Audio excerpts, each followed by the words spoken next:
The auction house air hung stale and indifferent, heavy with the scent of old paper and fading hope. Ryan Mitchell sat in the back row, his military posture betraying years of service despite the civilian clothes. His weathered face told a story of battles, both foreign and domestic, the most recent etched in the shadows beneath his eyes. Beside him, his 12-year-old son Noah fidgeted with a calculator, fingers dancing across buttons with practiced precision, his eyes never meeting those of the curious onlookers who kept stealing glances at the pair. At their feet lay Shadow, a silver-gray German shepherd with intelligent amber eyes that never stopped scanning the room. The dog's training was evident in his stillness, but something about this place had him on edge, his ears constantly pivoting toward unseen sounds. "We're here for a fresh start," Ryan reminded himself, as the auctioneer droned through a list of repossessed vehicles and foreclosed properties that nobody seemed eager to claim. Each item represented someone else's shattered dream, someone else's rock bottom. Ryan knew that feeling intimately, the sensation of everything you've built crumbling beneath your feet, leaving nothing but dust and questions. Since Catherine's death 8 months ago, he'd been treading water. The medical bills had drained their savings, and quitting his security consultant job to care for both her and Noah had seemed the only choice worth making. Now, with winter approaching and their apartment lease ending, this auction represented their final chance at stability. Parcel 43B. The auctioneer announced, adjusting his glasses with evident distaste. Old Collins Cabin, 160 acres, tax delinquent for 15 years. Sold as is, where is. Opening bid at $50. The room fell silent. People shifted in their seats, suddenly fascinated by their auction paddles or the scuffed linoleum floor. Noah's calculator stilled as he looked up, sensing the change in atmosphere. "Something's wrong with that property," his expression seemed to say, as he tilted his head in that particular way he had when processing new information. Ryan had learned to read these subtle signals, the language of his son that existed beyond words. Ryan raised his paddle. $50. A collective intake of breath swept through the room. The auctioneer's eyes widened slightly before he controlled his expression. $50 from the gentleman in the back. "Do I hear 60? The silence deepened, took on weight. Ryan could feel eyes on him, not curious now, but filled with something between pity and fear. A man in the front row weathered as the mountains themselves turned and fixed Ryan with a hard stare, then gave a barely perceptible shake of his head. Warning delivered, he turned back around. Going once, going twice. The gavel fell with a crack that echoed like a gunshot. Sold to the gentleman in the back for $50. As they approached the clerk's desk to complete the paperwork, Noah tugged at Ryan's sleeve, eyes fixed on something across the room. A man in his 70s was hurrying toward the exit, glancing nervously at Ryan and Noah. As he pushed open the door, he dropped a folded piece of paper. Whether intentional or accidental, Ryan couldn't tell. Noah darted forward before Ryan could stop him, snatching the paper from the floor. By the time Ryan reached his son, the elderly man had vanished. Noah unfolded the paper, revealing 5 words scrawled in shaky handwriting. "Don't dig too deep, soldier." The young clerk processing their paperwork refused to meet Ryan's eyes, her hands trembling slightly as she pushed the deed across the counter. 25 cents, she mumbled. "County's writing it off."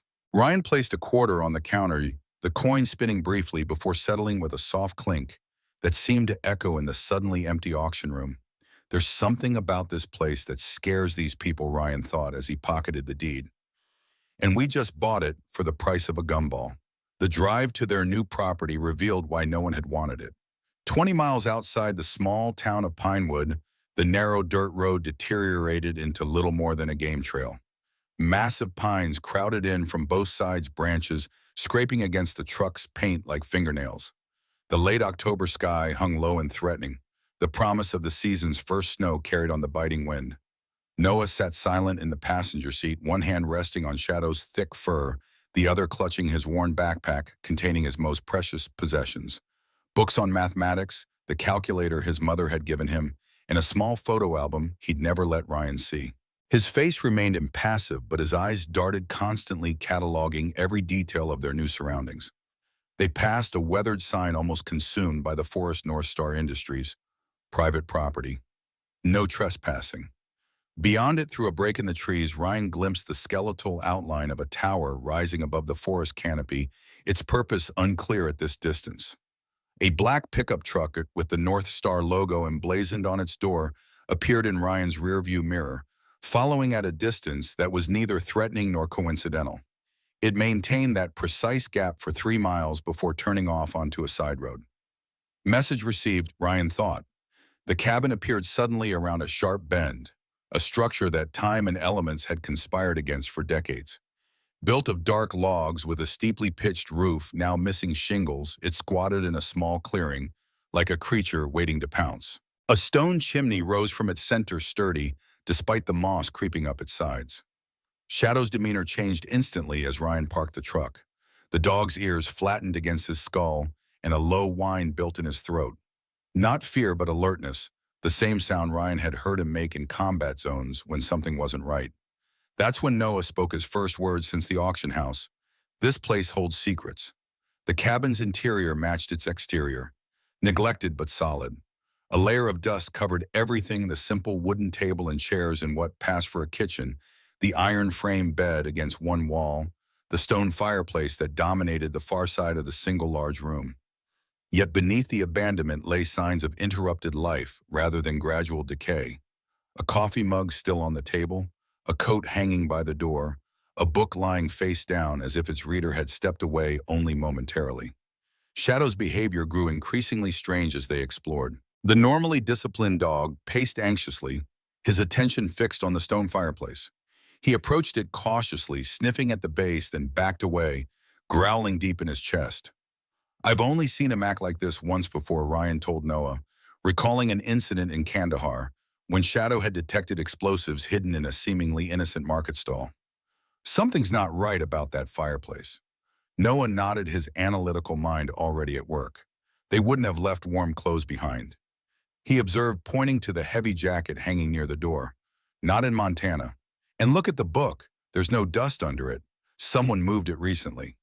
While Ryan checked the perimeter outside, Noah examined the property documents from the auction, his brow furrowed in concentration. The figures don't match, he announced when Ryan returned. The back taxes should be much higher for 15 years. Someone's been paying part of them to keep it from being sold, but stopped 2 years ago. Before Ryan could respond, Shadow's agitation escalated. The dog began pawing frantically at the base of the fireplace, his claws scraping against the stone with desperate urgency. His normally calm demeanor had been replaced by something approaching panic. The sun was setting, painting the room in lengthening shadows as Ryan knelt beside the fireplace. Shadow immediately backed away, giving his handler space to work. Ryan ran his fingers along the base of the hearth, feeling for anything unusual in the pattern of stones. Nothing seemed out of place until he reached the centermost stone, a large rectangular slab of slate that looked no different from the others. Yet as he applied pressure to its edge, he felt it give slightly, the surrounding mortar crumbling, in a way that seemed deliberate rather than the result of age. We need to get supplies before it gets dark. Ryan decided, standing up. This investigation would have to wait. Let's head into town. We need food, water, and some basic tools if we're going to make this place livable. The small general store on Pinewood's main street looked like a relic from another era. Wooden floors that creaked with every step, shelves stocked with practical necessities rather than conveniences, and a pot-bellied stove providing warmth against the increasing chill. The proprietor, a man in his 70s with hands gnarled from decades of labor, eyed them with open curiosity as they gathered supplies. Unlike the fearful glances at the auction, his gaze held something different. Assessment, perhaps, or recognition of a kindred spirit. Max Bennett, he introduced himself as Ryan approached the counter with their purchases. You must be the fellow who bought the Collins place. Ryan nodded, noticing how Noah moved closer to Shadow, seeking the comfort of the dog's solid presence among strangers. My son, Noah, and I are just getting settled. Seems like quite a story behind that place. Max's weathered face creased into something between a smile and a grimace. Edward Collins was a journalist from back east. Boston Globe, I think. Moved here about 16 years ago to write some book about rural America. Sharp fella, asked a lot of questions. Then he started focusing on North Star Industries, that big mining outfit that owns half the county. Max's voice dropped lower as he continued. People started getting sick around then. Strange cancers, kids with birth defects. Collins was connecting dots nobody wanted connected. Then one day about 15 years back, he just vanished. Truck was still at his cabin, but no sign of him. Ryan maintained his neutral expression, but his mind was racing. And nobody investigated, Sheriff Dawson did, Max replied, his tone making it clear what he thought of that investigation. Said Collins probably went hiking, got lost in the mountains. Case closed within a week. Soon after, North Star started trying to buy the property, but county law required it to go to public auction if they couldn't locate next of kin. They've been tying it up in red tape ever since. Max leaned closer, his voice barely above a whisper now. That place is worth more than 25 cents, son. Collins found something. Something worth killing for. As if on cue, the store's doors swung open with a bang that made Noah flinch. A tall man in a sheriff's uniform entered, his calculated casual stride at odds with the sharpness in his eyes as they locked onto Ryan. Sheriff James Dawson, he announced, extending a hand that Ryan shook briefly. Word travels fast around here. Heard we had a new property owner. Thought I'd introduce myself, offer any assistance you might need. Just getting some supplies, Ryan replied, noting how Max had suddenly become very interested in reorganizing items behind the counter. My son, Noah, and I appreciate the welcome. Dawson's gaze shifted to Noah, who was studying the floor with intense concentration, then to Shadow, who had positioned himself between the sheriff and the boy. That's quite a dude you've got there. He's a service dog, Ryan explained, not elaborating on whether Shadow served Noah's needs or his own. The less this man knew about them, the better. Well, that cabin's been vacant a long time, Dawson continued. Lots of stories about that place. Wouldn't want you and your boy getting caught up in any trouble. The threat was thinly veiled, wrapped in a smile that never reached the sheriff's cold eyes. We'll be just fine, Ryan assured him. I've dealt with hostile environments before. The sheriff's smile tightened. I'm sure you have, Mr. Mitchell. Military man, right? I can always tell. Just remember, this is a peaceful community. We like to keep it that way. After paying for their supplies, Ryan guided Noah back to their truck. The temperature had dropped significantly, and the first snowflakes were beginning to fall, small crystalline messengers of the storm to come. As they loaded their purchases, Noah suddenly stopped, his attention caught by a faded newspaper clipping taped to the store's bulletin board. He pulled it free and handed it to Ryan without a word. The yellowed paper bore the headline, Local Journalist Missing Investigation Ongoing. Below it was a photo of Edward Collins, mid-30s with intelligent eyes and a determined set to his jaw. The article mentioned his work investigating environmental concerns regarding North Star Industries' mining operations. Ryan folded the clipping and tucked it into his pocket. The pieces were beginning to form a pattern, but one with dangerous implications. They needed to know exactly what they'd stumbled into. As they pulled away from the store, Ryan noticed their truck's handling felt slightly off. He stopped a mile out of town and discovered what he'd suspected. A clean slice in the sidewall of the rear tire made with a sharp blade. Not enough to cause an immediate blowout, but sufficient to ensure they'd be stranded if they ventured too far from town. Another message delivered. The snow was falling more heavily by the time they returned to the cabin. Ryan's military training took over as he secured the perimeter, checking sight lines, identifying potential approaches, establishing fallback positions. This was no longer just a fresh start. It was potentially a battlefield, and he needed to treat it as such. Inside, Shadow had returned to his anxious vigilance of the fireplace. The dog's behavior was too consistent, too focused to ignore. While Noah organized their supplies, Ryan examined the hearth more closely, testing each stone, looking for any sign of tampering or modification. It was Noah who ultimately found it. Watching from across the room, his exceptional pattern recognition skills spotted what Ryan had missed. A tiny gap in the mortar on the left side of the central stone, almost invisible unless you knew exactly where to look. There's a space there, he pointed out, approaching cautiously. The mortar is different color from the rest. Someone changed it. Ryan worked his hunting knife into the gap, feeling the blade sink into something softer than stone. The material was black and slightly flexible. Pitch, he realized, not mortar at all. Someone had sealed this stone in place with pine pitch, disguised to look like the surrounding mortar. Working methodically, Ryan traced the outline of the rectangular stone, clearing away the pitch. With each passing minute, Shadow's excitement grew, his tail now wagging with anticipation rather than anxiety. When the stone was fully outlined, Ryan inserted the flat end of a crowbar and applied steady pressure.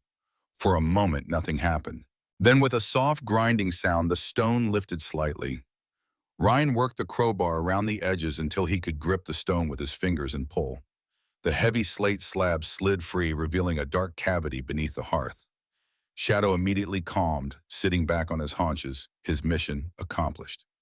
Noah approached slowly, both fearful and curious. Ryan produced a flashlight and shone it into the opening, illuminating a small chamber lined with stone. Inside lay three objects: a stack of leather-bound notebooks tied with twine, a dark green metal box of military design, and a waterproof camera case. Edward Collins hadn't vanished. He'd left evidence. The notebooks told a story that unfolded in neat, determined handwriting. Edward Collins had come to Pinewood seeking material for a book on rural America in the early 21st century. Instead, he had stumbled upon something far darker. North Star Industries, ostensibly a mining company specializing in rare earth metals, had been using experimental chemical extraction methods that produced highly toxic waste. Rather than paying for proper disposal, they had been secretly dumping these chemicals into remote streams and aquifers throughout the valley. Collins had meticulously documented everything: water and soil samples stored in the metal box, photographs in the waterproof case, and most damning of all, a detailed map showing all the illegal dump sites that formed a pattern leading back to North Star's main facility. The final entries grew increasingly paranoid as Collins described being followed, harassed by local officials, and receiving thinly veiled threats. The last entry, dated 15 years earlier, almost to the day, was written in a hurried scrawl: "They're coming. No time. If anyone finds us, continue my work. The people here deserve justice." Ryan spread the evidence across the wooden table as the storm outside intensified. Snow, now driving horizontally past the windows. Noah examined the photographs with methodical precision, arranging them in chronological order. They were after the evidence, not just him. Noah concluded, his voice flat but his eyes intense. They couldn't find it, so they've been keeping people away from the cabin. Ryan nodded, his mind racing through scenarios, calculating risks and options. "We need to contact someone outside Pinewood, someone who can get this information to federal authorities." His thoughts were interrupted by Shadow's sudden alertness. The dog moved to the window, ears forward, a low growl building in his chest. Ryan immediately doused the lantern, plunging the cabin into darkness, broken only by occasional flashes of moonlight through the storm clouds. Through the grimy window, he could make out the outline of a county sheriff's SUV pulling up beside their truck. Sheriff Dawson had come calling. Ryan quickly gathered the evidence, returning it to the hidden compartment and sliding the stone back into place. He kicked dirt and ash over the seam to disguise it, then positioned himself near the door, motioning for Noah and Shadow to stay back in the shadows. The knock, when it came, was loud and confident, 3 sharp raps that spoke of authority rather than request. Ryan opened the door just wide enough to reveal his face, blocking the view into the cabin. Sheriff Dawson stood on the porch, snow dusting his uniform and hat, his breath forming clouds in the frigid air. "Just checking in, seeing how you folks are settling in," he announced with a smile that didn't touch his eyes. "Nasty storm coming. Wanted to make sure you're prepared." "We're fine," Ryan replied evenly. "Thanks for your concern." Dawson's gaze tried to penetrate the darkness behind Ryan. "Mind if I come in for a minute? Get out of this weather?" "Actually, we were just turning in for the night. Long day." Something hardened in the sheriff's expression. "You know, Mitchell people around here are pretty traditional. They respect authority. Makes life easier for everyone. I respect those who earn it," Ryan countered, still blocking the doorway. Dawson's hand drifted toward his holster, a gesture so subtle it might have been unconscious. "I'd hate for you and your boy to have difficulties here. Isolated place like this, all sorts of accidents can happen." Ryan met his gaze without blinking. "I appreciate the warning, Sheriff, but I've survived worse than Montana winters and small-town politics." For a long moment, they stood in silent confrontation, the snow swirling between them. Finally, Dawson stepped back. "Sleep tight, Mitchell. We'll be seeing each other again soon." As the sheriff's SUV disappeared into the storm, Noah emerged from the shadows, Shadow close at his side. He stared at his father as if seeing him for the first time. "He knows we found something," Noah stated, his analytical mind processing the interaction. "And he's afraid." Ryan nodded, securing the door with a makeshift lock fashioned from a piece of wood.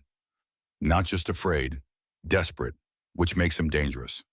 Noah's next words caught Ryan off guard, coming from such a young boy. Are we going to die like Mom? The question hit Ryan like a physical blow. Since Catherine's death, they'd both been careful to compartmentalize their grief to focus on practical matters, rather than the gaping hole her absence had left in their lives. Now in this strange cabin with unknown threats circling the fear Noah had been suppressing, finally broke through. Ryan knelt before his son, placing his hands on the boy's thin shoulders. No, we are not going to die. We're going to solve this puzzle, and we're going to make sure Edward Collins didn't disappear for nothing. But to do that, I need your brilliant mind working with me, not against me. Can you do that? Noah considered this with the same intensity he applied to complex equations, then nodded once decision made. The storm worsened throughout the night, transforming the world outside into a howling white void. Ryan took the first watch while Noah slept curled against Shadow's warm bulk, the dog's amber eyes occasionally reflecting the dying firelight as he maintained his own vigilant guard. Ryan used the time to study Collins's journals more carefully. The journalist had documented not just environmental crimes, but a web of corruption that stretched from local officials like Dawson all the way to state-level politicians. North Star Industries had effectively purchased Pinewood, turning it into a company town where they made the real rules. Most disturbing were Collins' notes about the health impacts. Elevated cancer rates, respiratory diseases, children born with developmental issues.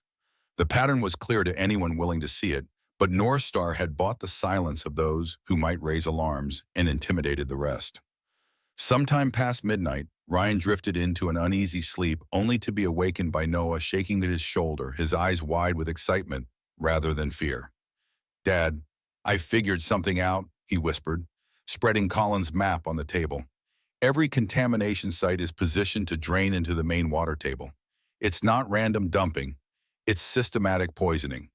And look," he pointed to a spot marked on the map with a small X located on North Star property.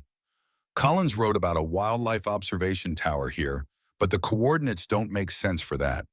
It's positioned to overlook all the dump sites, not wildlife areas. Ryan studied the location.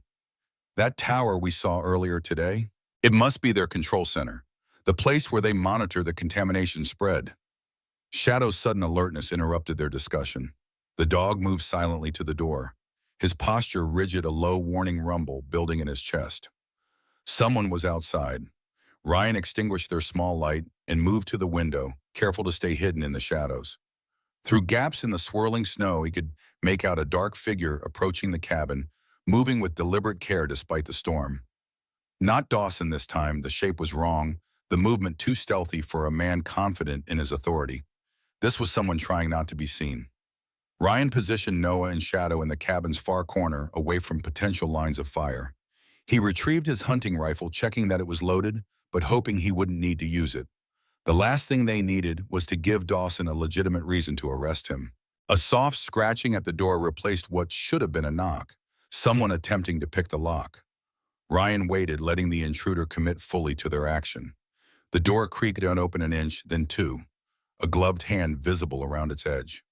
Ryan flicked on the flashlight directly into the intruder's face, simultaneously leveling the rifle at chest height. The beam illuminated a startled face beneath a ski mask, a man in his 30s with cold, professional eyes that spoke of training similar to Ryan's own. "Not another step," Ryan warned, his voice low and controlled. "The next sound you hear won't be a warning." The intruder froze, assessing his options. In the silence, the wind's howl seemed to intensify, underscoring the isolation that now worked in Ryan's favor, rather than the intruder's. "You're making a mistake," the man finally said, his voice muffled by the mask. "Mr. Harmon just wants to talk." Ryan didn't lower the rifle. "Then he can call like a civilized person. Now back out slowly." The standoff lasted only seconds, but it felt like hours. Finally, the intruder stepped back, hands raised slightly. "This isn't over. The boss doesn't take no for an answer." Then he disappeared into the storm footprints, filling almost as quickly as they were made. Ryan secured the door again, adding a chair wedged under the handle for good measure. Noah emerged from his hiding place, Shadow at his side. The dog seemed calmer now that the immediate threat had passed, but remained vigilant. "Who's Mr. Harmon?" Noah asked, his mind already connecting new pieces to the puzzle. Ryan recalled the North Star sign they'd passed. If I had to guess, he's whoever runs North Star Industries. And apparently he knows we're here and what we might have found. As if to confirm his theory, headlights appeared through the snow-shrouded window, not approaching from the main road, but cutting directly across the property from the direction of the North Star Tower. A large black pickup truck, far more expensive than anything else they'd seen in Pinewood, pulled up beside their own vehicle. A tall figure emerged from the driver's side, seemingly unbothered by the storm. Even from a distance, everything about him spoke of wealth and power, from his tailored winter coat to his confident stride. This was not a man accustomed to being denied. Ryan opened the door before the visitor could knock, denying him even that small dominance. The man on the porch appeared momentarily surprised before smoothing his expression into a practiced smile. Victor Harmon, he introduced himself, extending a gloved hand that Ryan deliberately didn't take. I apologize for the late hour, but I've just heard about our new neighbors and wanted to personally welcome you to the area. His voice carried the polished intonation of someone educated at expensive schools, a stark contrast to the rural setting. Ryan noted other details. The manicured nails, the subtle but expensive watch, partially visible beneath his coat sleeve, the way he carried himself like someone used to being the most important person in any room. Kind of you to brave the storm, Ryan replied neutrally. Most people would have waited until morning. Harmon's smile didn't falter, but something cold flickered in his eyes. I'm not most people, Mr. Mitchell. I believe in addressing matters promptly, especially when they involve my interests. And what interests might those be? Harmon gestured broadly, encompassing the cabin and surrounding property. This land, it's been a complicated legal situation for many years. I've been attempting to acquire it for North Star's wildlife conservation program, but bureaucracy moves slowly. When I heard someone had finally purchased it, I wanted to make you an offer directly. Noah had appeared silently in the doorway behind Ryan's shadow pressed against his leg. The boy's face remained expressionless, but his eyes cataloged Harmon with the same intensity he applied to complex mathematical problems. Harmon's gaze shifted to Noah, then to Shadow, whose fur had risen slightly along his spine. That's quite an impressive animal, he observed. Military training, I presume? Like his master, Ryan didn't confirm or deny, maintaining his neutral expression. You mentioned an offer, Harmon, not at all business now. $50,000, Marsh. That's 100,000 times what you paid for it. A remarkable return on investment for property you've owned less than a day.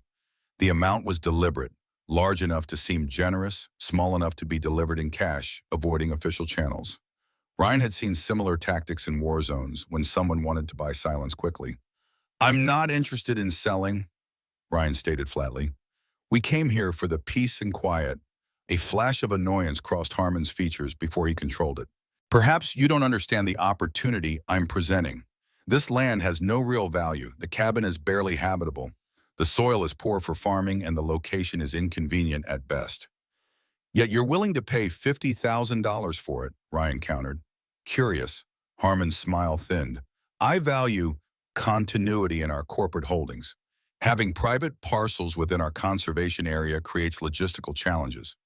Ryan crossed his arms, unmoved. I'm afraid those challenges will continue. The property's not for sale.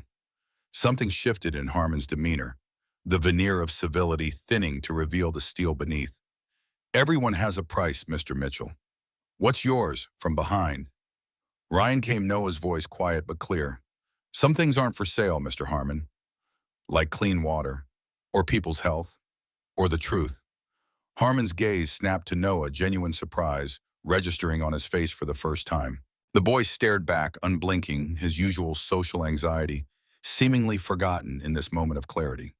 A flash of uncertainty crossed Harmon's face, the look of a man recalculating odds based on new information. He hadn't expected the child to be a factor in his equations. His recovery was quick, but the damage was done. I see Edward Collins's ghost has already been whispering to you, he said, his tone hardening. Let me offer some friendly advice. Collins was chasing shadows, creating conspiracy theories to sell books. It destroyed him. Don't let it destroy your family, too. The implied threat hung in the frigid air between them. Ryan stepped forward slightly, his posture shifting subtly from defensive to aggressive. Thanks for stopping by, Victor. We both know Collins wasn't chasing shadows. He was chasing you. And unlike him, I'm not alone and I'm not unprepared. Harmon's mask slipped completely, then revealing a cold fury that transformed his handsome features into something ugly and primitive. You have no idea what you're involving yourself in, Mitchell. This valley, this town, they belong to me. People who stand in my way tend to encounter unfortunate accidents. Ryan didn't blink. I survived 3 tours in Afghanistan and 2 in Iraq. Accidents don't scare me. For a long moment, the only sound was the howling of the wind and the soft crunch of accumulating snow beneath Harmon's expensive boots. Finally, he stepped back.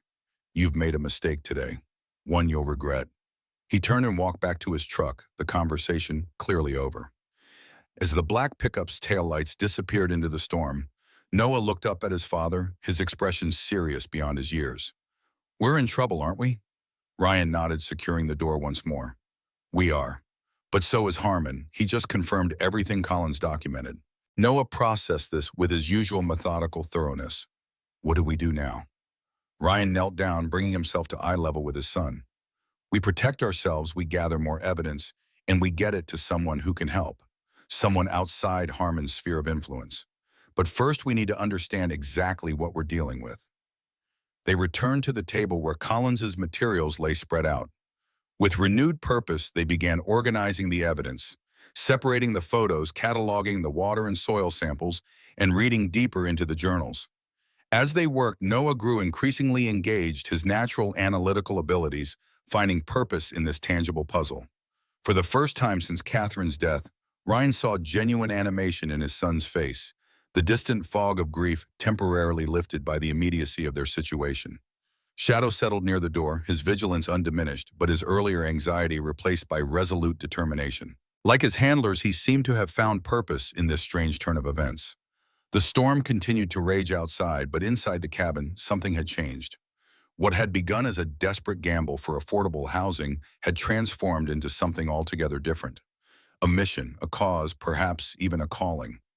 Edward Collins had fought this battle alone and lost. Ryan Mitchell would not make the same mistake. He had Noah's brilliant mind, Shadow's instincts, and most importantly, the element of surprise. Harmon believed he was dealing with a desperate man seeking cheap shelter. He would soon learn he was facing a trained operative with nothing left to lose and everything to fight for. As dawn approached, Ryan began making plans. They needed to establish communication with someone outside Pinewood, someone who could take Collins' evidence to federal authorities if necessary. They needed supplies that would allow them to weather not just the physical storm, but the coming conflict with Harmon and his allies. Most importantly, they needed to understand the full scope of North Star's operations. Collins' evidence was 15 years old. Ryan needed current information to complement the historical documentation. Noah, who had finally dozed off at the table, jerked awake with a sudden realization. Dad, the wildlife tower. It has to be their control center. That's where we'll find what we need. Ryan considered this, impressed by his son's insight. It's heavily guarded, likely with security systems beyond just manpower. Noah's expression shifted into what Catherine had always called his puzzle-solving face. Brows slightly furrowed, eyes, distant lips pressed together in concentration. But they don't know what we know, he pointed out. And they don't know what I can do. Ryan had almost forgotten Noah's remarkable facility with computers and electronics, a talent that had emerged early and developed with almost frightening speed. For Catherine's illness, he had been enrolled in advanced programming classes at the community college despite his age. Let's focus on securing the cabin first, Ryan decided. Then we'll work on our next move. They spent the morning reinforcing doors and windows, creating simple alarm systems, using fishing line and cans, and establishing fallback positions both inside and outside the cabin. Ryan showed Noah basic self-defense moves, adapting them for the boy's smaller size and emphasizing escape rather than confrontation. Shadow watched their preparations with alert interest, occasionally participating when asked to test their security measures. The dog's training made him an invaluable ally. He could detect intruders long before humans could follow commands silently and would protect Noah with his life if necessary. By mid-afternoon, the storm had intensified to near blizzard conditions. The cabin creaked and groaned under the assault, but the old logs held firm, having weathered countless Montana winters before this one. As darkness fell, once more Ryan made a difficult decision. They needed to contact someone outside Harmon's influence, and they couldn't risk using any electronic communication from the cabin itself. Their best option was to reach the town of Kalispell, about 40 miles away, far enough to be beyond North Star's immediate control. The risk of traveling in the storm was significant, but the alternative, waiting for Harmon to make his next move, was worse. They needed to be proactive rather than reactive. "We'll leave at first light," Ryan told Noah as they prepared a simple dinner of canned soup heated over the fireplace. "The storm should ease by morning, and the roads might be passable enough to reach Kalispell." Noah nodded absently, stroking Shadow's fur as he stared into the flames. "Do you think Mom would be proud of us for doing this?" The question caught Ryan off guard. Catherine's absence was a wound they both carried but rarely acknowledged directly. She had been the bridge between them, translating Ryan's directness for Noah's sensitivity and Noah's complex thought processes for Ryan's practicality. She would be. Ryan affirmed, his throat tightening unexpectedly. She always believed in standing up for what's right even when it's difficult. Noah considered this, his expression thoughtful. She fought even when she knew she might not win. "Against the cancer," Ryan nodded, unable to speak for a moment. "That's true courage. Not fearlessness, but action, despite fear." "Is that what we're doing, being courageous?" Ryan looked at his son, this remarkable boy who processed the world so differently from others, who saw patterns where most saw chaos, who had endured the loss of his mother with a stoicism that sometimes frightened Ryan. "Yes," he said simply, "that's exactly what we're doing." They were interrupted by Shadow's sudden alertness. The dog moved silently to the window, ears forward, body tense. Ryan immediately doused the lantern, plunging the cabin into darkness, broken only by the faint glow of coals in the fireplace.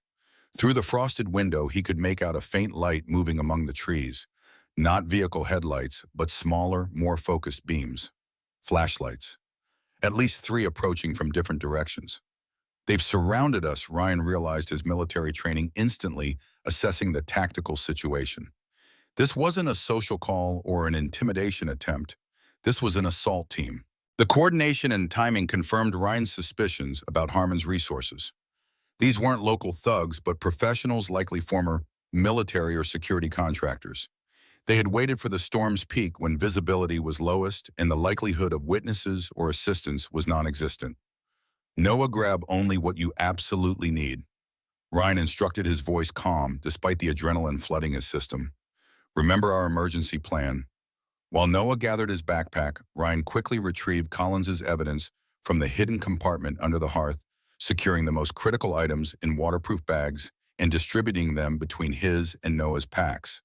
The stone slab went back into place, concealing the remaining materials. Shadow stood rigid by the door, his training overriding his instinct to growl. The dog understood stealth was critical now. Ryan led Noah to the small rear window they had previously identified as their emergency exit. Beyond it lay the dense forest, which offered their best chance for concealment despite the challenging conditions. Before they could reach it, a sharp crack echoed through the cabin, the sound of their front door splintering under the force of a battering ram. Shadow immediately positioned himself between the intruders, and Noah Hackles raised a low growl, finally escaping his throat. Ryan had seconds to decide: fight or flee. Fighting meant potential casualties on both sides and the risk of Noah being caught in the crossfire. Fleeing meant surrendering the cabin, but preserving their mobility and options. The decision made itself when multiple shadowy figures poured through the doorway, tactical flashlights momentarily blinding in the darkness. Ryan fired a single shot into the ceiling, not to injure but to create confusion and establish a threat perimeter. In the momentary chaos, he smashed the rear window with his rifle butt, quickly clearing the jagged edges. He boosted Noah through first, then Shadow the dog, somehow understanding the need to jump through the narrow opening. Ryan heard shouts behind him as the intruders recovered from their initial surprise. He fired another shot, this time lower, forcing them to take cover. Then he dove through the window himself, feeling the sharp sting as glass fragments caught his arm. The cold hit him like a physical blow, the wind stealing his breath as he landed in snow nearly knee-deep. Noah stood nearby, already oriented towards their planned escape route, Shadow at his side. Together they plunged into the forest, the storm now their ally rather than enemy. The swirling snow reduced visibility to mere feet, making pursuit difficult even with flashlights and training. Ryan led them along a carefully memorized route, moving away from the obvious paths, using the trees for cover. Behind them, voices shouted commands, flashlight beams sliced through the darkness, but the forest and storm conspired to swallow the small family, cloaking their escape in white silence. After 20 minutes of hard travel, Ryan called a halt in a small hollow formed by a fallen pine. They needed to catch their breath and reassess. Noah was shivering despite his heavy coat, his breath forming clouds in the frigid air. Shadow pressed against the boy, offering warmth and comfort. The dog seemed entirely in his element, his senses fully engaged in monitoring their surroundings. "They took us serious," Noah observed between chattering teeth. "Not just trying to scare us away." Ryan nodded grimly. "We threatened their operation. Now they're eliminating the threat." A distant crack echoed through the forest. Not a gunshot, but the sound of wood breaking. Ryan peered through the swirling snow in the direction of their cabin and saw an orange glow beginning to build. "They're burning it," Noah whispered, his analytical mind grasping the strategy instantly. "Destroying Colin's evidence and making it look like an accident." Ryan's jaw tightened. "They don't know we took the most important pieces, and they don't know we're still alive to use them." Noah looked up at his father, snowflakes catching on his eyelashes, his young face set with determination that echoed Catherine's in her final days. "What do we do now?" "We stick to the plan," Ryan replied, checking their position against mental landmarks. "We make it to the truck. We hid yesterday. We get to Kalispell, and we contact Alex Parker." Noah nodded, recognizing the name of his father's former military colleague who now worked as an investigative journalist. If anyone could help them navigate this dangerous situation and bring Collins's evidence to light, it was Alex. Ryan helped Noah to his feet, adjusting the boy's backpack to distribute the weight more evenly. The orange glow behind them was intensifying, flames now clearly visible through the trees. Their home of less than 2 days was becoming a funeral pyre for Edward Collins' legacy, or so Harmon's men believed. As they prepared to continue their journey, Shadow suddenly tensed his attention, fixed on something in the forest ahead. Ryan immediately pulled Noah back into the cover of the fallen tree, his hand moving to the hunting rifle slung across his back. A figure emerged from the swirling snow, not one of the tactical team from the cabin, but an older man bundled against the cold. Ryan recognized him instantly, Max Bennett from the general store. The old man moved with surprising stealth despite his age, his experienced eyes scanning the forest until they locked onto Ryan's position. He approached carefully, hands visible to show he meant no threat. "Figured they'd make their move tonight," Max said without preamble, his breath clouding in the frigid air. "Saw them gathering at the North Star office this afternoon. Decided I'd better check on you folks." Ryan kept his rifle ready, trust not coming easily after decades in combat zones. "How did you find us?" Max gestured to their tracks, barely visible now as fresh snow filled them. "I've hunted these woods for 60 years, son. Besides, I guessed you'd head for the old logging road, where it would be easier to hide a vehicle." Ryan didn't confirm or deny this accurate assessment. "What do you want, Max?" The old man's weathered face creased with determination. "To help you finish what Collins started. I've watched too many people get sick and die while Harmon gets richer. Collins trusted me, gave me a key to a storage locker in Kalispell with copies of his research. I've been waiting for someone with the guts to use it." Noah stepped forward, Shadow moving with him like a shadow. "You knew Mr. Collins?" Max nodded, his expression softening as he addressed the boy. "He used to come into my store almost every day. Smart man, asked good questions. When he started uncovering what North Star was doing, he gave me that key as insurance. Said if anything happened to him, I should wait for the right person to come along." Ryan's tactical assessment was rapidly shifting. Max represented both risk and opportunity, a potential ally with local knowledge, but also another person to protect. "We're heading to Kalispell," Ryan confirmed, "to contact someone who can help get this evidence to federal authorities." Max pointed into the forest in a direction slightly different from their planned route. "There's a shortcut through Miller's Creek that'll save you an hour. I can show you. Those fellows back there will be searching the main routes first." The decision weighed heavily. Trust was a luxury Ryan had rarely afforded anyone outside his immediate family, especially in hostile territory. Yet instinct told him Max was genuine, a local man who had carried his own burden of knowledge for 15 years waiting for this moment. "Lead the way," Ryan finally said, "but Shadow goes first." Max nodded in understanding, respecting the precaution. The dog bounded ahead, his silver-gray coat almost invisible in the swirling snow nose, working constantly to detect any threat. As they moved deeper into the forest away from the burning cabin and toward an uncertain future, Noah fell into step beside his father. The boy who had struggled with the simplest social interactions now moved with purpose, his brilliant mind fully engaged in this life-or-death puzzle. Mom used to say that finding the right problem to solve was half the battle. He remarked quietly, snowflakes melting on his upturned face. I think we found our problem, Dad. Ryan looked at his son with new eyes, seeing not just the grieving boy who had lost his mother, but the young man emerging through this crucible of adversity. Catherine would indeed be proud. Behind them, the orange glow of their burning cabin faded into the storm, but ahead lay something brighter, the promise of justice for a town poisoned by greed and perhaps healing for a father and son who had found purpose in another man's unfinished quest. After an hour of trudging through the storm with Max Bennett guiding them along Miller's Creek, a natural route hidden from Harmon's search parties, they reached a small hunter's cabin with a rusted metal roof. Shadow had led the way, his silver-gray coat nearly invisible against the swirling snow. Jake's place, Max explained quietly, unlocking the door with practiced ease. My old hunting buddy. Been keeping it maintained since he passed. Inside the cabin was Spartan, but dry. A welcome respite from the howling wind. A wood stove occupied one corner, and shelves lined the walls with basic supplies, canned food matches, first aid materials, and a battery-powered radio. The musty smell of disuse hung in the air, but it was a sanctuary compared to the storm outside. Max moved with practiced efficiency, starting a small fire in the wood stove while Ryan secured the perimeter. Noah sank onto a wooden bench, exhaustion evident in his slumped shoulders. Shadow immediately pressed against the boy's legs, offering warmth and comfort. The flames cast dancing shadows across Noah's face, highlighting the determined set of his jaw that belied his 12 years. I recorded Mr. Harmon, he announced, suddenly pulling his phone from an inner pocket. When he came to the cabin, I started recording as soon as I saw his truck. Ryan took the phone, surprised and impressed by his son's foresight. The recording was clear. Harmon's voice, unmistakable as he threatened them, mentioned Collins by name, and implied his control over local authorities. Noah's eyes gleamed with quiet pride. Mom always said to gather evidence when something seems wrong. She taught me to use the voice memo app without looking at the screen. The mention of Catherine brought a familiar ache to Ryan's chest, but also fierce pride.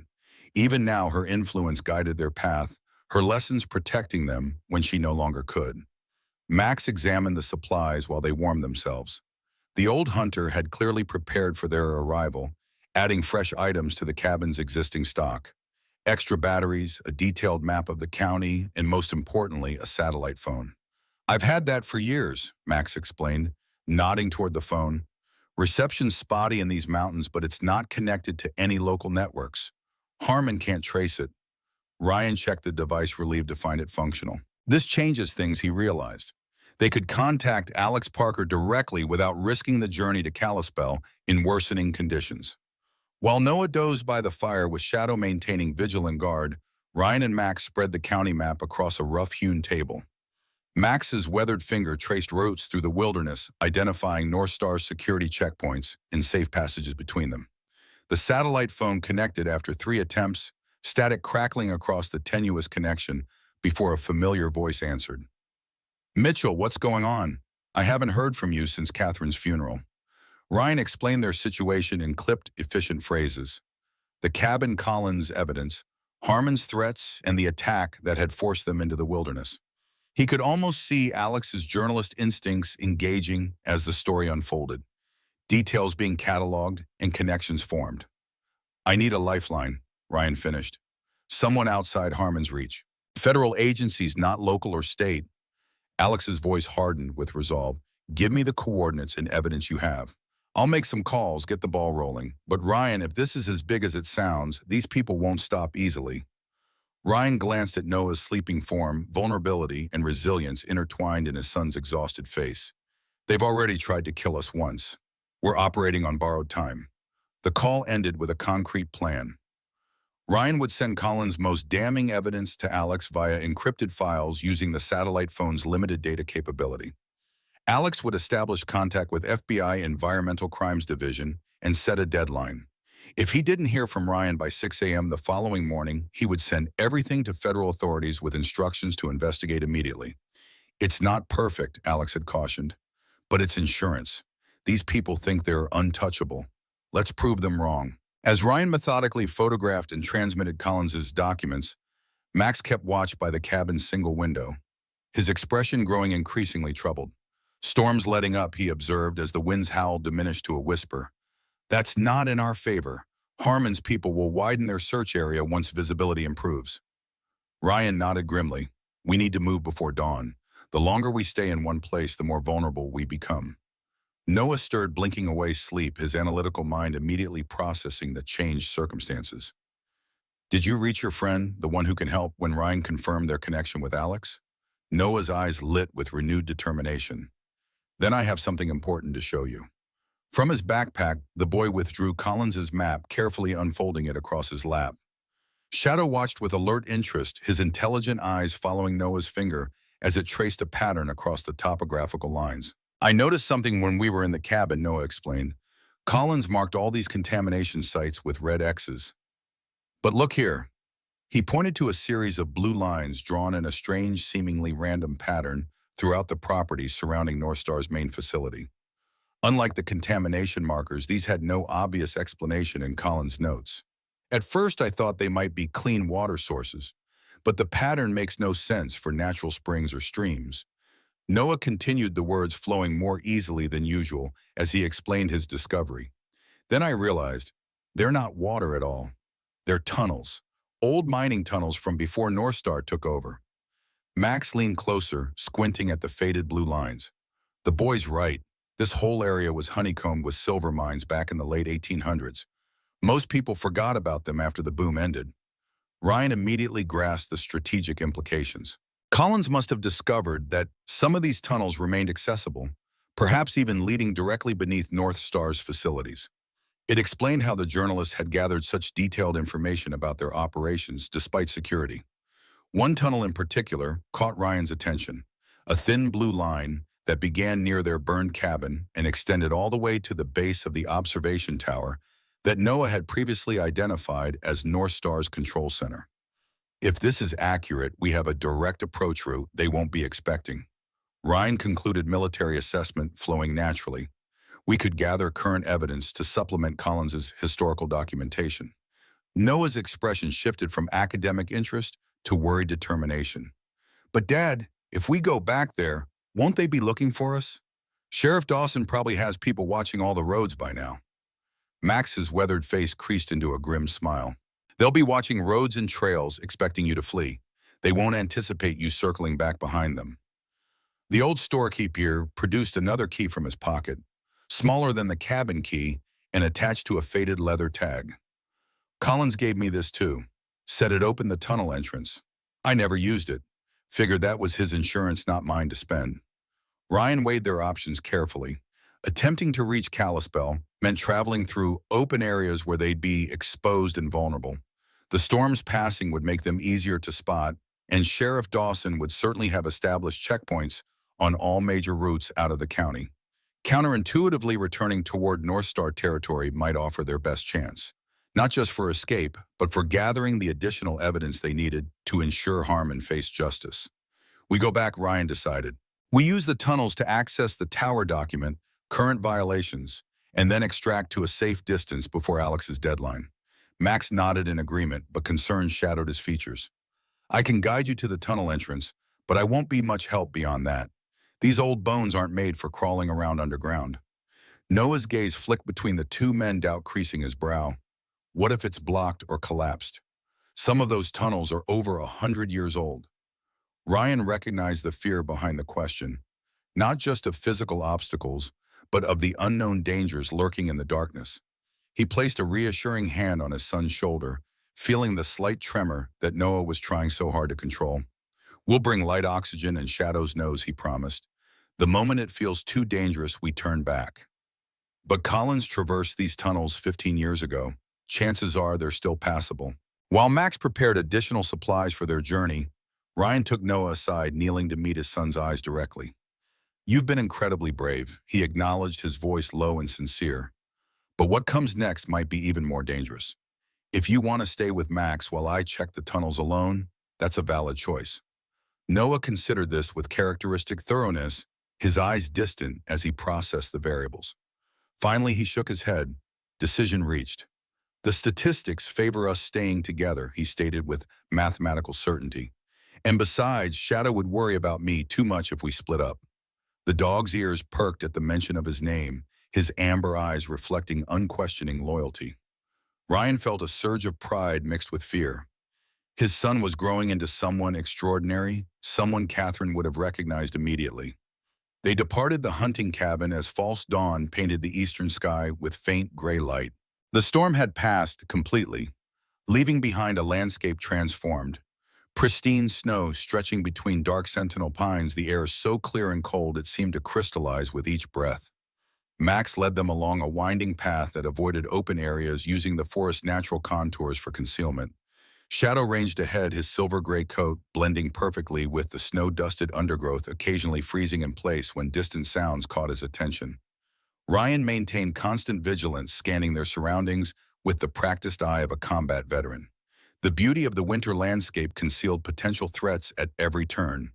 A patrol from North Star Security, Sheriff Dawson's deputies, or Harmon himself seeking to eliminate witnesses to his crimes. They encountered their first obstacle 2 miles from the tunnel entrance, a North Star security checkpoint established on the logging road that intersected their route.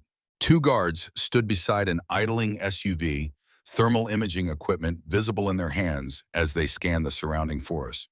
"They're looking for our heat signatures," Ryan explained as they crouched behind a fallen pine. "The equipment has limited range, but we can't cross the road without being detected." Noah studied the guard's pattern, his analytical mind cataloging their movements. "They swing the scanner in an arc every 42 seconds, he whispered, "but they never point it directly behind them. They assume no one would approach from the direction of North Star property." Max nodded in agreement. Company blind spot. "They're so focused on catching you fleeing outward that they've left their rear exposed." Ryan formulated a plan quickly. They would circle wide around the checkpoint, approaching from behind, the direction the guards least expected. It would add time to their journey, but increase their chances of remaining undetected. The detour took them through a ravine choked with fallen trees and ice-slick rocks. Progress slowed to a crawling pace as they navigated the treacherous terrain. Noah stumbled once, nearly falling into an ice-covered stream, before Shadow darted forward, allowing the boy to catch himself on the dog's sturdy frame. "Thanks, buddy," Noah murmured, upbearing his fingers in Shadow's thick fur.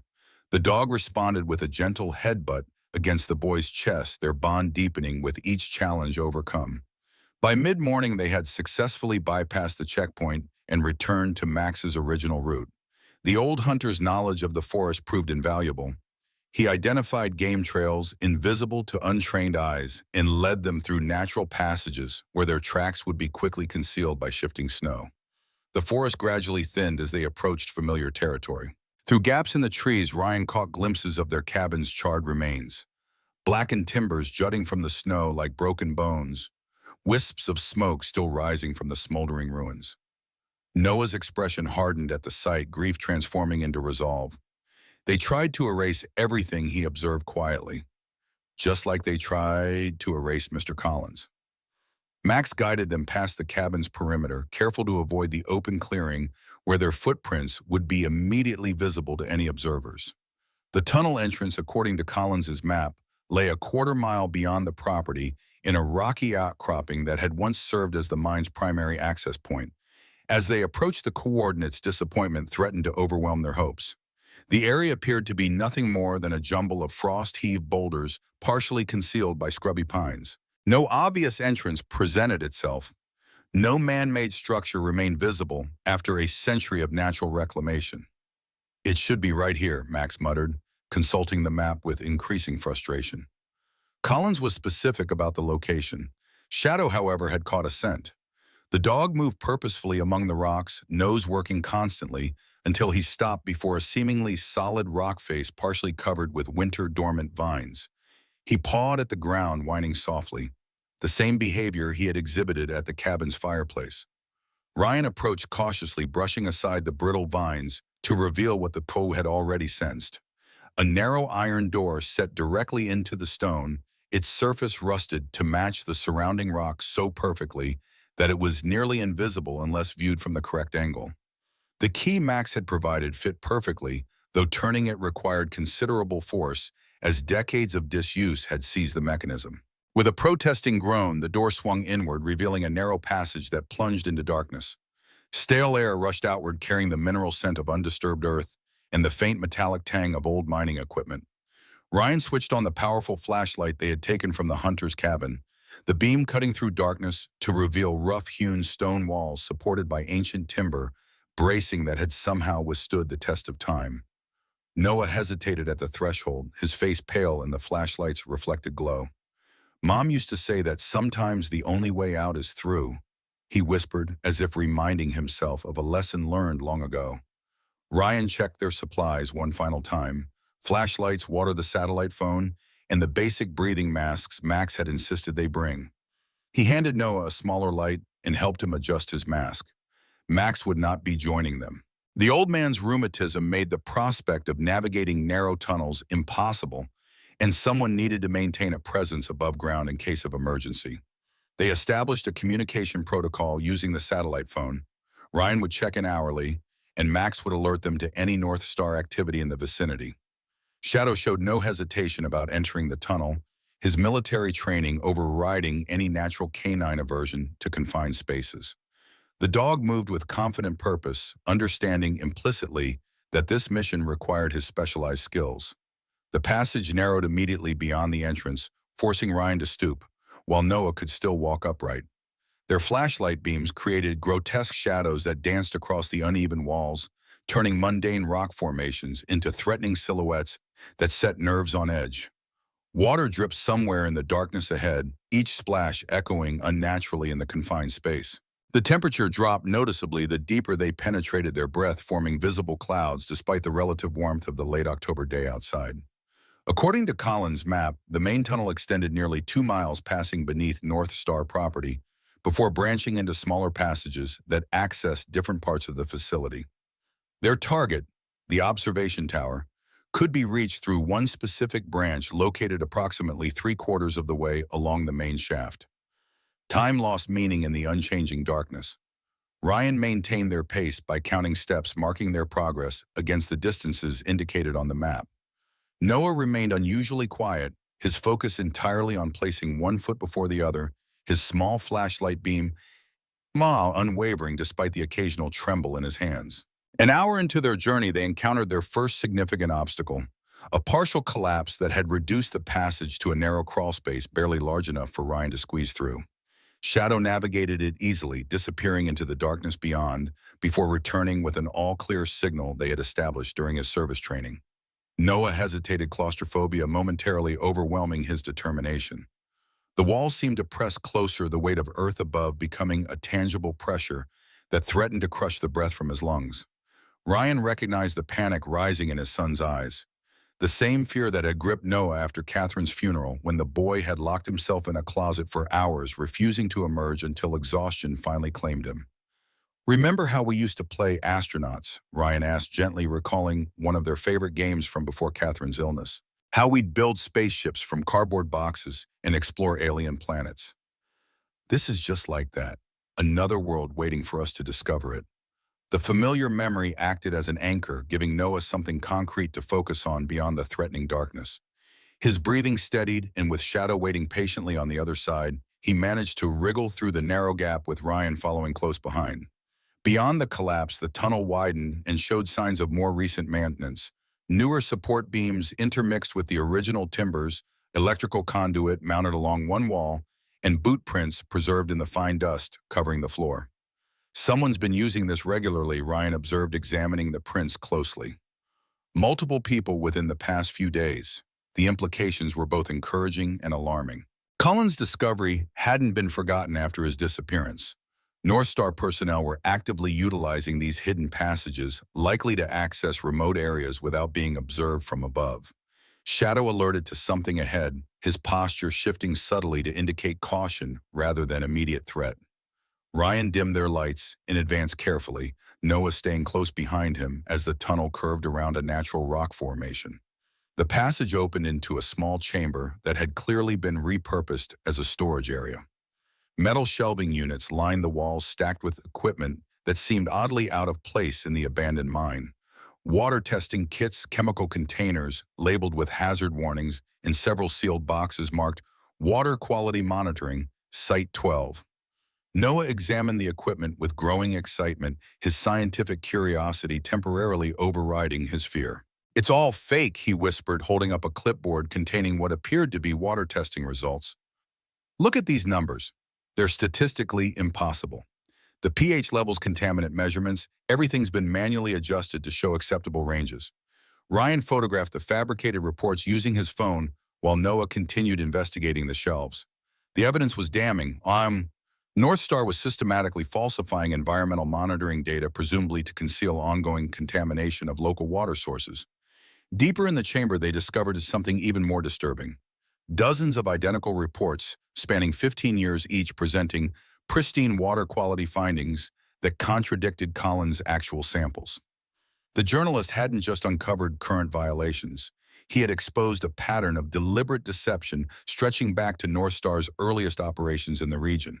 They gathered what evidence they could, photographing the most incriminating documents and collecting several of the falsified reports as physical proof. Ryan checked the satellite phone. The signal was non-existent this deep underground, but the device's camera functioned perfectly, capturing high-resolution images of North Star's elaborate fraud. Continuing beyond the storage chamber, the tunnel began a gradual ascent. According to Collins' map, they were now directly beneath North Star property, approaching the branch that would lead them to the observation tower. The side passage appeared exactly where the map indicated its entrance, partially concealed behind a metal utility cabinet. Unlike the main tunnel, this one showed signs of recent construction. Smooth walls reinforced with modern materials, proper lighting fixtures currently powered down, and a poured concrete floor that eliminated the uneven footing of the older sections. "This is new," Ryan noted as they entered the passage. "Collins couldn't have mapped this 15 years ago. It must have been constructed later after he disappeared." Noah nodded in agreement, his analytical mind piecing together the timeline. Maybe they built it because of him. After he exposed their operation, they needed better ways to move around without being seen. The modern tunnel extended approximately 300 yards before terminating at a steel door bearing North Star's logo. Unlike the ancient mine entrance, this barrier featured an electronic keypad and card reader, security measures that seemed impossible to bypass without proper credentials. Ryan examined the door carefully, looking for weaknesses or alternative entry points. Finding none, he stepped back in frustration, their progress halted mere yards from their objective. Noah, however, was studying the keypad with intense concentration. After a moment, he pulled a small notebook from his backpack and flipped through several pages of calculations and notes he had made while examining Collins's documentation. Collins wrote about North Star's security protocols. He explained finding a specific page. He discovered that Victor Harmon always used the same code for everything. His wife's birthday, followed by their anniversary date. Harmon thought it was secure because no one knew when they got married. Ryan watched in amazement as his son punched a series of numbers into the keypad with calm certainty. The security panel blinked from red to green, and the magnetic lock disengaged with an audible click. "How did you know that would work?" Ryan asked as the door swung open. Noah shrugged, a small smile playing across his features. "The dates were in Collins' notes. I just had to convert them to the right format. Besides, people always use personal dates for passwords. It's statistically the most common security vulnerability." Beyond the door lay a utilitarian stairwell leading upward. Metal steps bolted directly into concrete walls with emergency lighting, casting a dim red glow over the entire space. A small security camera was mounted near the ceiling, but its power indicator remained dark, suggesting the system was either inactive or operating on a motion-triggered basis. According to their mental map of the facility, these stairs should lead directly to the observation tower's basement level. Ryan signaled for Noah to stay close as they began their ascent, Shadow taking point position as he had been trained to do when entering potentially hostile environments. They had climbed 3 flights when distant voices echoed down the stairwell, North Star personnel approaching from above. Ryan immediately pulled Noah into the shadow beneath the stairs, signaling Shadow to maintain silence. The dog complied, instantly freezing in place with practiced Stillness. Two men appeared on the landing above them, their conversation echoing clearly in the confined space. Harmon's going ballistic about those intruders, the first man commented, his boots clanging on the metal steps, acting like they stole nuclear codes or something. The second man laughed without humor. You didn't hear that Mitchell guy was some kind of special forces operator. Harmon's worried he'll connect with federal authorities before we can contain the situation. A pause then. The boss is meeting with Sheriff Dawson right now. New orders are to shoot on sight. No more capture attempts. They want this wrapped up before morning. Their voices faded as they continued upward, unaware of the three intruders concealed below. When the sound of their footsteps disappeared entirely, Ryan motioned for Noah and Shadow to follow their window of opportunity, narrowing with each passing minute. They reached a heavy fire door marked Tower Access, authorized personnel only. Beyond it lay their objective, North Star's control center, and hopefully the current documentation they needed to supplement Collins' historical evidence. Noah pressed his ear against the door, listening intently before giving a thumbs up.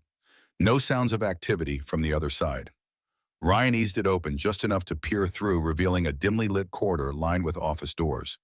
At its far end stood an elevator and another staircase, presumably leading to the tower's upper levels.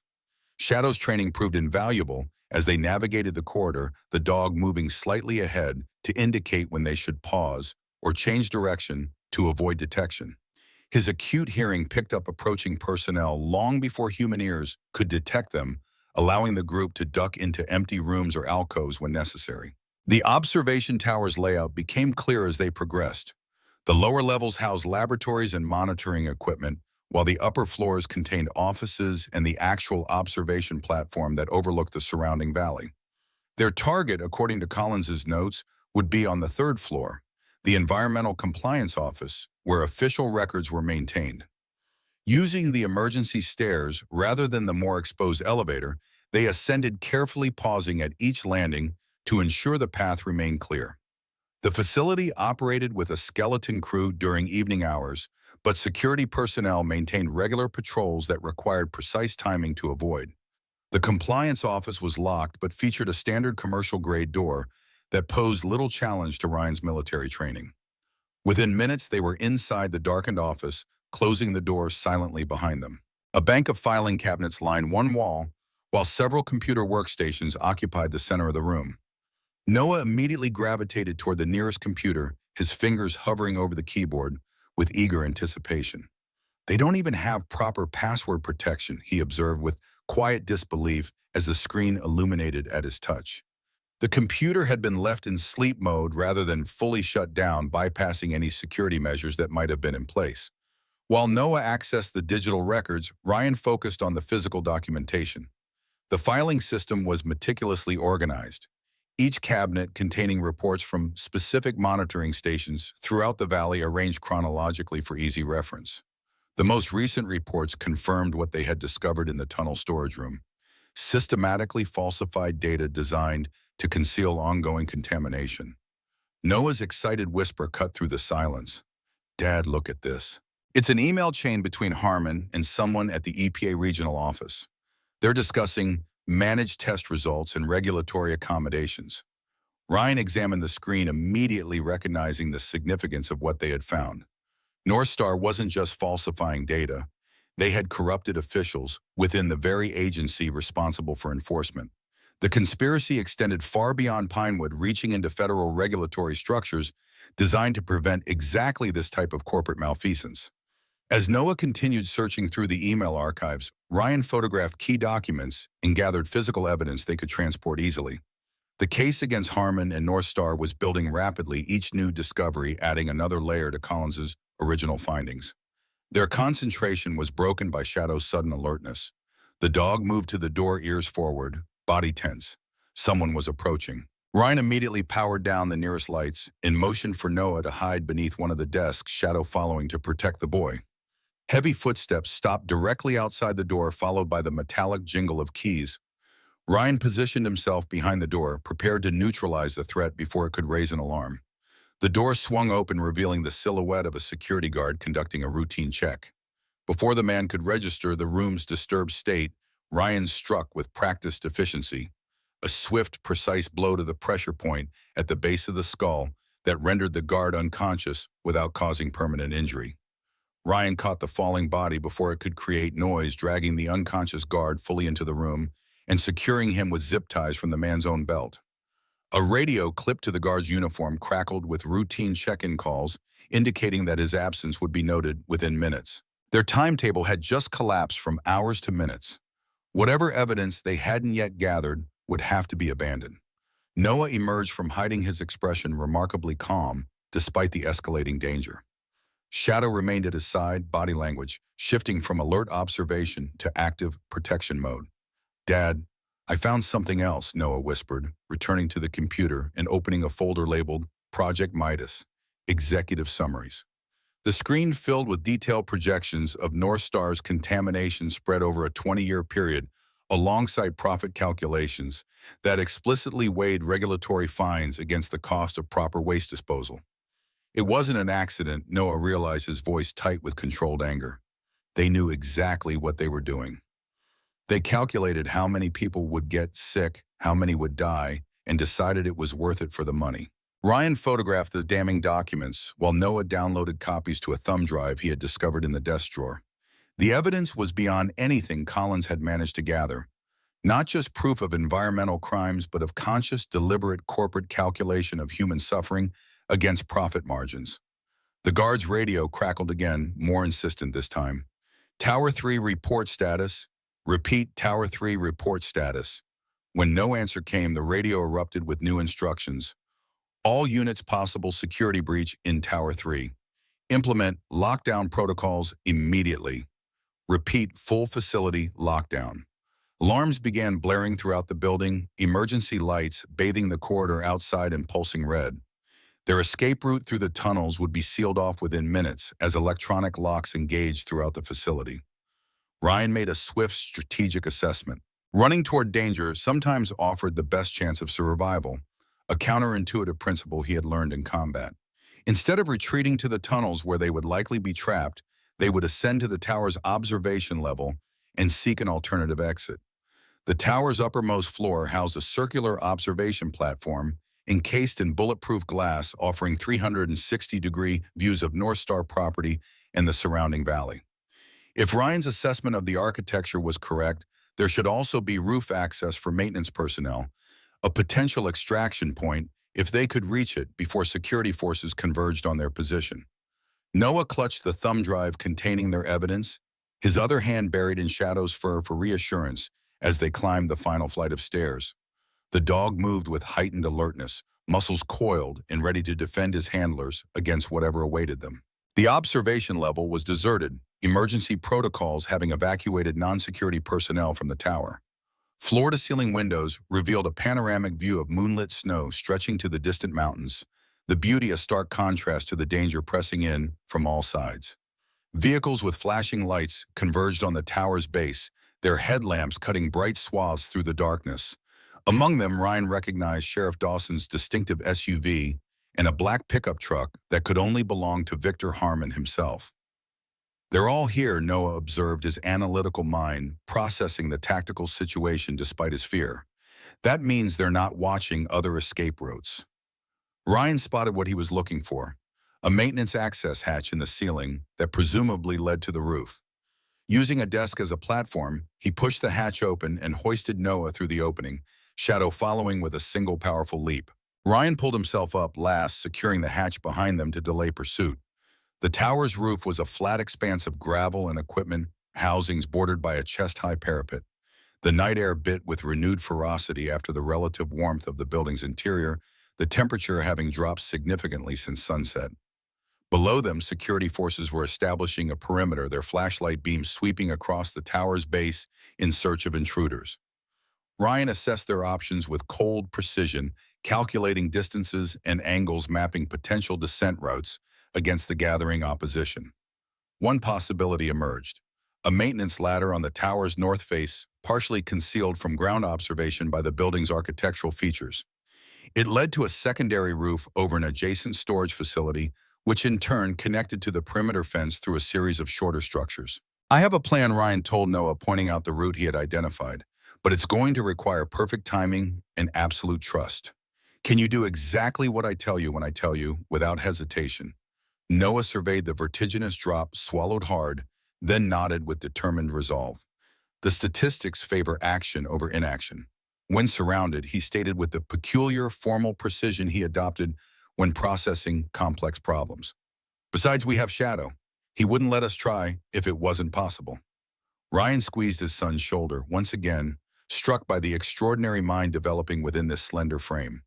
Together, they prepared for what might be the most dangerous phase of their journey, the dash for freedom with Edward Cullen's legacy finally secured, but the forces that had silenced him closing in from all sides. The maintenance ladder descended along the tower's northern face, partially shielded from ground observers by an architectural outcropping that housed ventilation equipment. Ryan went first, testing each rung before committing his weight, acutely aware of the drop below. Wind whistled through the metal framework, threatening to tear away his grip with each powerful gust. Shadow and Noah waited at the roof's edge, the dog pressing close against the boy's legs, as if sensing his fear. When Ryan reached the midpoint, he signaled for Noah to follow, knowing the hardest part would be getting his son and Shadow safely onto the ladder. Noah hesitated for only a moment before kneeling beside Shadow, wrapping his arms around the dog's powerful chest.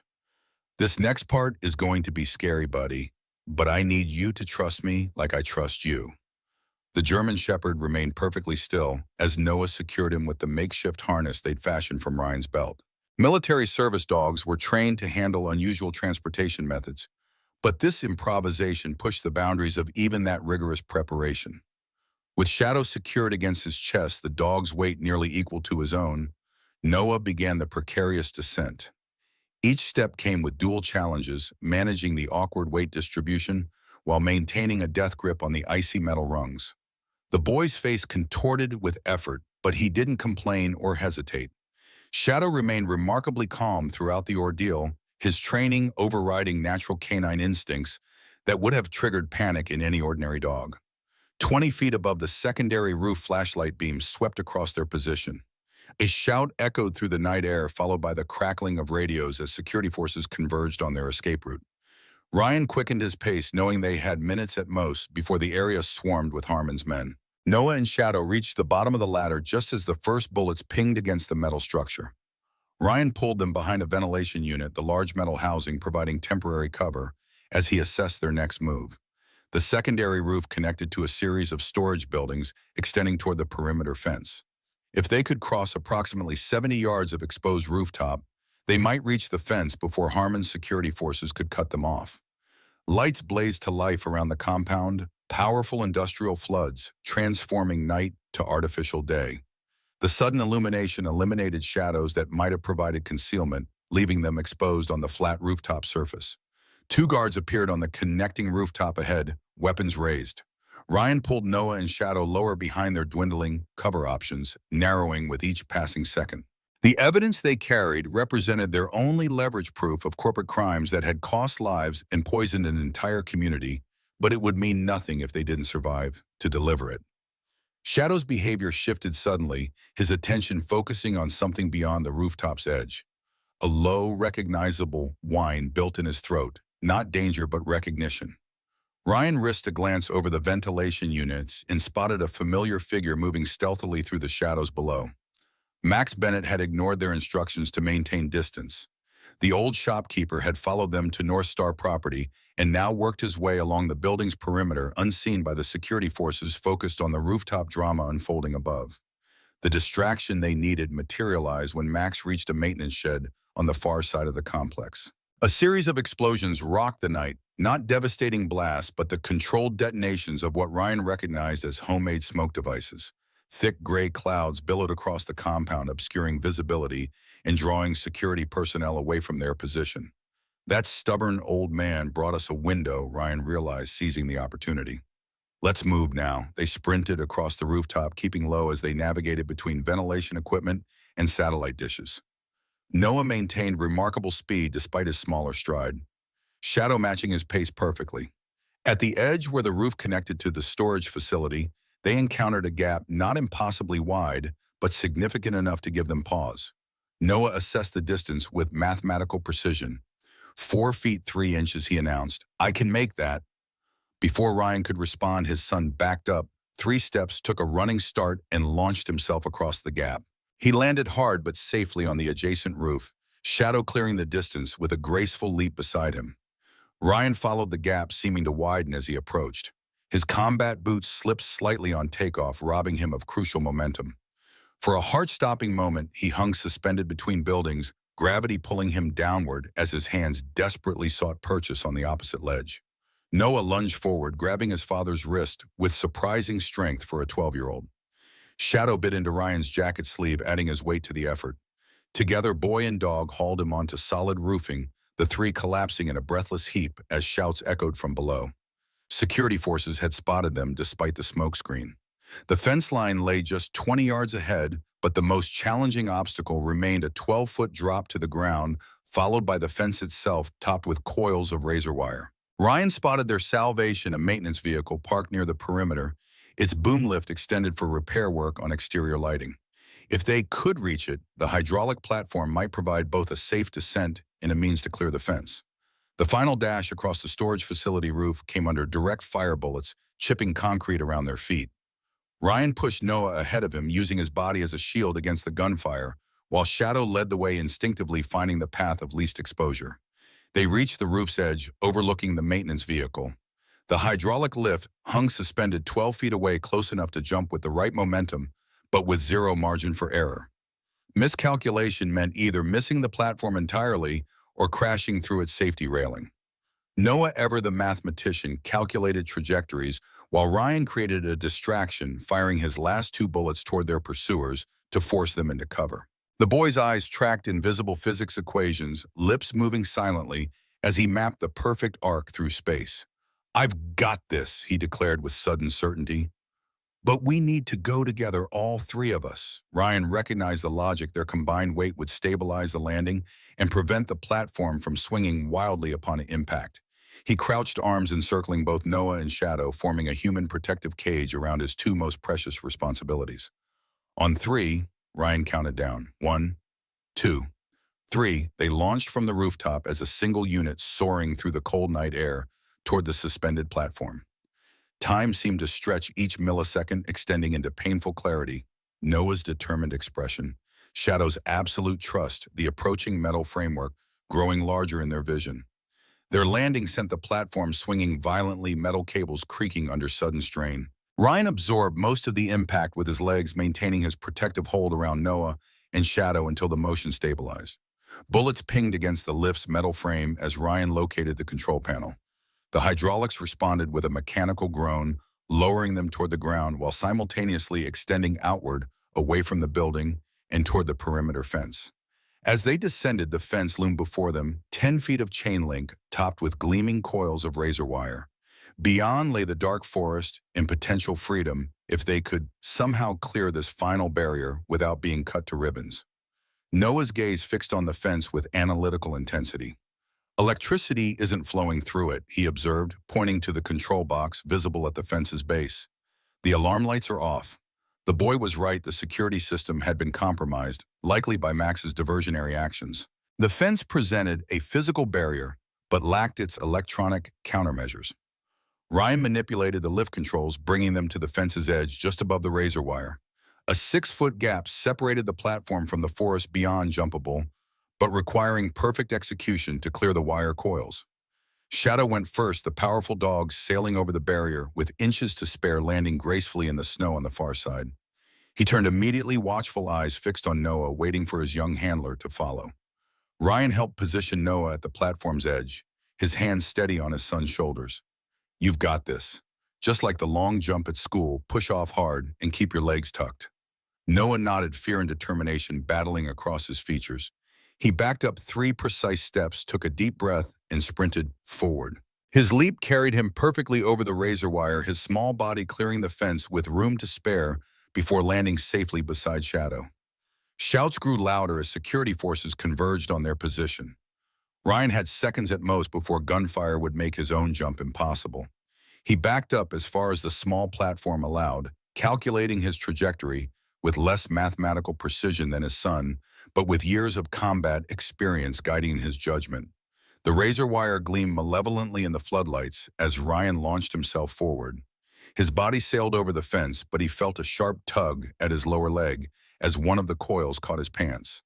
The razor-sharp barbs sliced through fabric and into flesh, threatening to ensnare him atop the fence in a potentially fatal position. Pure adrenaline allowed Ryan to wrench himself free, the momentum of his jump carrying him beyond the fence despite the wire's grip. He landed hard on the forest side, pain lancing through his lacerated calf as blood darkened the snow beneath him. Noah was at his side instantly, small hands already pulling emergency medical supplies from his backpack. The boy worked with surprising competence, applying pressure dressings to the worst of the cuts, while Shadow stood guard, his attention fixed on the fence they had just cleared. "We need to move," Ryan urged, testing his injured leg. It would support weight, though pain flared with each step. The forest offered concealment, but not safety. Harmon's men would be through the gate within minutes, and their pursuit wouldn't end at the property line. Max's planned meeting point lay a quarter-mile into the forest, a natural depression that offered cover from ground-level observation. They pushed forward through deepening snow, shadow-breaking trail, while Ryan fought to maintain pace despite his injury. Noah remained close, occasionally supporting his father, when the terrain grew especially challenging. Gunshots echoed behind them as security forces firing blindly into the forest, hoping for a lucky hit, rather than attempting accurate tracking in the darkness. The wild firing actually worked in their favor, the sound masking their movement through the underbrush. The depression appeared before them, a shallow ravine carved by seasonal runoff now blanketed in pristine snow.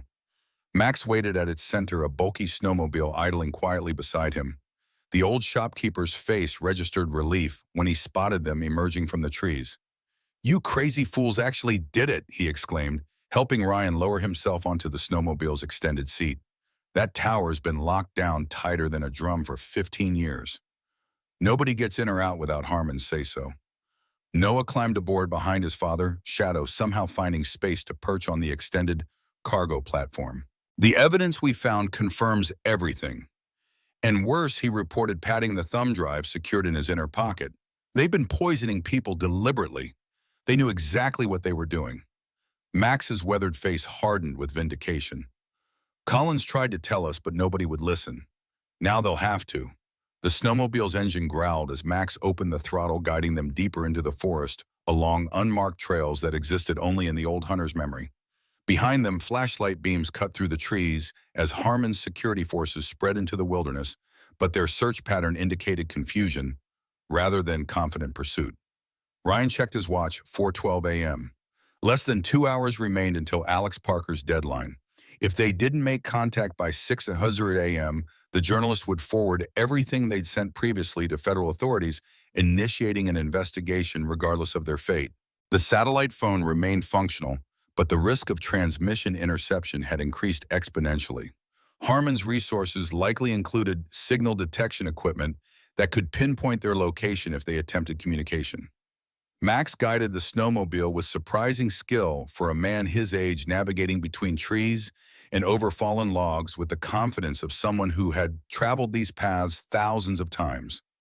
His knowledge of the forest provided their greatest advantage, local expertise that Harmon's hired security forces couldn't hope to match. Their path took them along a frozen creek bed, the natural depression providing concealment from elevated observation points. The snow-covered ice groaned occasionally beneath the snowmobile's weight, prompting Max to adjust their route toward firmer ground. "We're heading for Willow Lake," he explained during a brief pause to check their bearings. "Got an old fishing cabin out there off-grid, no electricity to trace. We can hole up until dawn, then make contact when we're sure we've lost them." They continued for another 20 minutes before disaster struck, the distinctive mechanical cough of a snowmobile engine failing. Max nursed the sputtering machine forward a few more yards before it died completely, leaving them stranded in the silent forest. Fuel lines frozen, Max diagnosed after a quick inspection. Cold's gotten into the filter. "Might thaw if we had time, but..." The unfinished sentence hung in the frigid air between them. Time was the one resource they couldn't spare. Ryan's leg throbbed beneath the blood-soaked bandages, the cold slowing the bleeding, but bringing a new enemy, the creeping numbness that preceded frostbite. "How far to the cabin?" Ryan asked, calculating their remaining options. Max gestured toward a ridge silhouetted against the star-filled sky. 2 miles, maybe less. But the terrain gets rough snow drifts up to your waist in some places. Noah studied his father's injury with clinical detachment that belied his age. You can't walk 2 miles in waist-deep snow with that leg, he stated flatly. The blood loss and hypothermia risk would be too great. Ryan knew his son was right, but alternative options seemed non-existent. They couldn't remain with the dismantled snowmobile. It would become a beacon for their pursuers once daylight revealed their tracks. Splitting up contradicted every tactical instinct he possessed. Shadow's behavior offered the solution before Ryan could formulate one. The dogs circled their position, then moved purposefully toward the ridge, stopped and looked back expectantly, the same pattern he had used in Afghanistan to indicate safe routes through dangerous terrain. He knows another way, Noah realized, recognizing the behavior pattern. Something easier than what we can see. Mac's expression shifted from doubt to consideration. Animals don't waste energy in winter. If your dogs found a game trail, it might be our best bet. Ryan made the decision quickly, tactical assessment, overriding the pain signals from his injured leg. We follow Shadow. Noah, you stay between me and Max. We move as quietly as possible, no talking unless absolutely necessary. Shadow led them along a barely perceptible depression in the snow, a trail used by local wildlife that offered both easier passage and natural concealment. The dog moved with absolute confidence, occasionally pausing to ensure his humans followed correctly before continuing forward. Their progress remained painfully slow. Ryan's injury worsened with each step, warm blood soaking through the bandages despite the cold. Noah noticed his father's deteriorating condition but said nothing, his own face set with determination beyond his years. Max kept pace remarkably well for his age, though his breathing grew increasingly labored as they ascended the gentle slope toward the ridge. The old shopkeeper had spent decades in these woods, but those decades had exacted their toll on his endurance. Distant engine sounds drifted through the trees, not snowmobiles, but the deeper rumble of specialized all-terrain vehicles. Harmon had deployed serious resources to hunt them equipment designed specifically for winter pursuit in challenging terrain. The cabin appeared before them like a mirage, a small, weathered structure nearly invisible against the surrounding pines. No smoke rose from its stone chimney, no lights glowed in its windows, nothing to betray its presence to searching eyes. Max produced a key from his pocket with trembling fingers, the metal clicking softly in the frozen lock. The door swung inward to reveal a space smaller but similar to Jake's hunting cabin, a single room containing basic survival essentials and nothing more. Ryan collapsed onto a narrow cot while Noah immediately began searching for medical supplies. The boy's movements displayed practiced efficiency, months of helping care for his dying mother, having taught him more about wound management than any 12-year-old should know. Max secured the door and covered the single window with a heavy blanket before risking a small fire in the ancient wood stove. The heat spread slowly through the cabin, bringing both comfort and pain as Ryan's frozen extremities began to thaw. Shadow completed a thorough inspection of the cabin's perimeter before settling beside the cot, his warm body providing additional heat as Noah cleaned and rebandaged his father's injuries. The cuts were deep but had missed major arteries, painful and debilitating, but not immediately life-threatening. I need to check in with Alex, Ryan decided as the clock ticked relentlessly toward their 6 a.m. deadline. If we miss the window, he'll initiate the contingency plan regardless of our situation. The satellite phone powered on with agonizing slowness, its battery weakened by the cold. Ryan kept the call brief, location coordinates, status update, and critical new information about the evidence they'd gathered from North Star's observation tower. Alex's response came through broken static. FBI contact established. Team mobilizing. Maintain position if possible. Estimated arrival 3 hours. 3 hours stretched before them like an eternity. Dawn would break within 60 minutes, eliminating the natural concealment darkness had provided. Harmon's search teams would operate with greater efficiency in daylight, and the snow that had hidden their tracks overnight would become a detailed map of their movements once the sun illuminated the landscape. Noah arranged their evidence on a small table, Colin's original documentation, the samples from the hidden cellar, and the digital files stolen from North Star's Environmental Compliance Office. The complete record of corporate-sponsored poisoning that had devastated Pinewood for 15 years lay before them, meticulously organized by a 12-year-old boy who understood its significance all too well. Shadow's sudden alertness interrupted their brief respite. The dog moved silently to the window ears, forward body tense with warning. Max extinguished the fire, immediately plunging the cabin back into cold darkness as Ryan forced himself to his feet, despite the protests of his injured leg. Through a small gap in the window covering, they observed the approaching threat. Two all-terrain vehicles moving methodically along their trail, powerful spotlights cutting through the pre-dawn gloom. Four men occupied each vehicle, their tactical gear and coordinated movements identifying them as professional security forces rather than local deputies. "They're following our exact path," Noah whispered, his analytical mind processing the tactical implications. Shadow's route wasn't enough to throw them off. Ryan assessed their options with combat-honed precision. The cabin offered minimal defensive advantages, thin wooden walls that wouldn't stop bullets, a single door that created a fatal bottleneck, windows too small to serve as viable escape routes. "We need to split them up," he decided, tactical training, overwhelming physical pain. "Draw them away from the cabin while the evidence remains secured." Max nodded in agreement, his weathered face set with grim determination. "I know these woods better than anyone. I can lead them on a chase, buy you some time."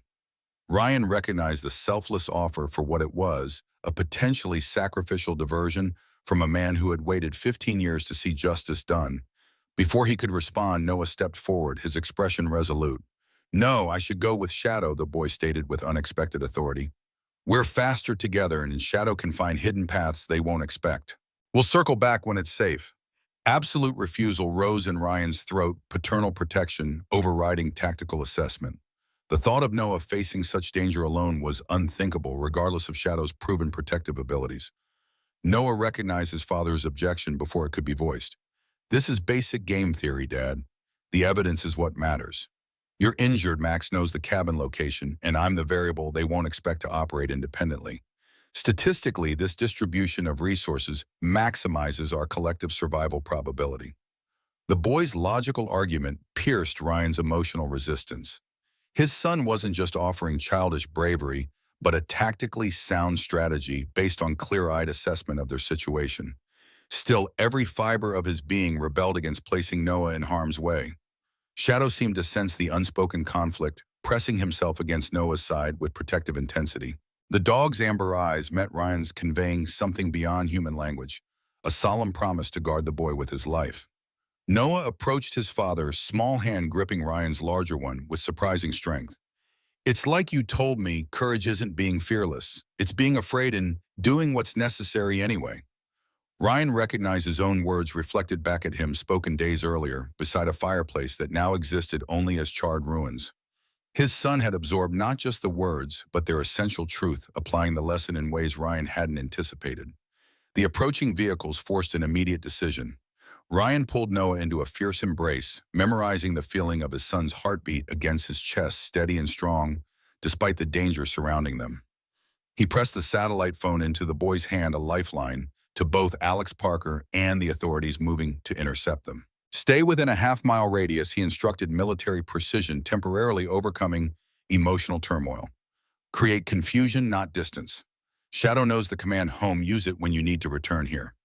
Noah nodded solemnly, tucking the phone into his inner pocket alongside the thumb drive containing their most damning evidence.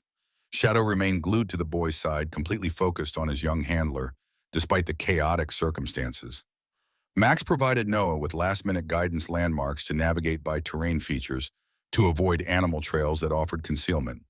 The old shopkeeper's lifetime of woodland knowledge compressed into urgent whispers that Noah absorbed with characteristic intensity. The boy and dog slipped out through the cabin's rear window, a tight squeeze for Shadow, but navigable with Noah's help. They vanished into the pre-dawn forest just as the first vehicle crested the final rise before the cabin, powerful spotlights sweeping across the snow-laden trees.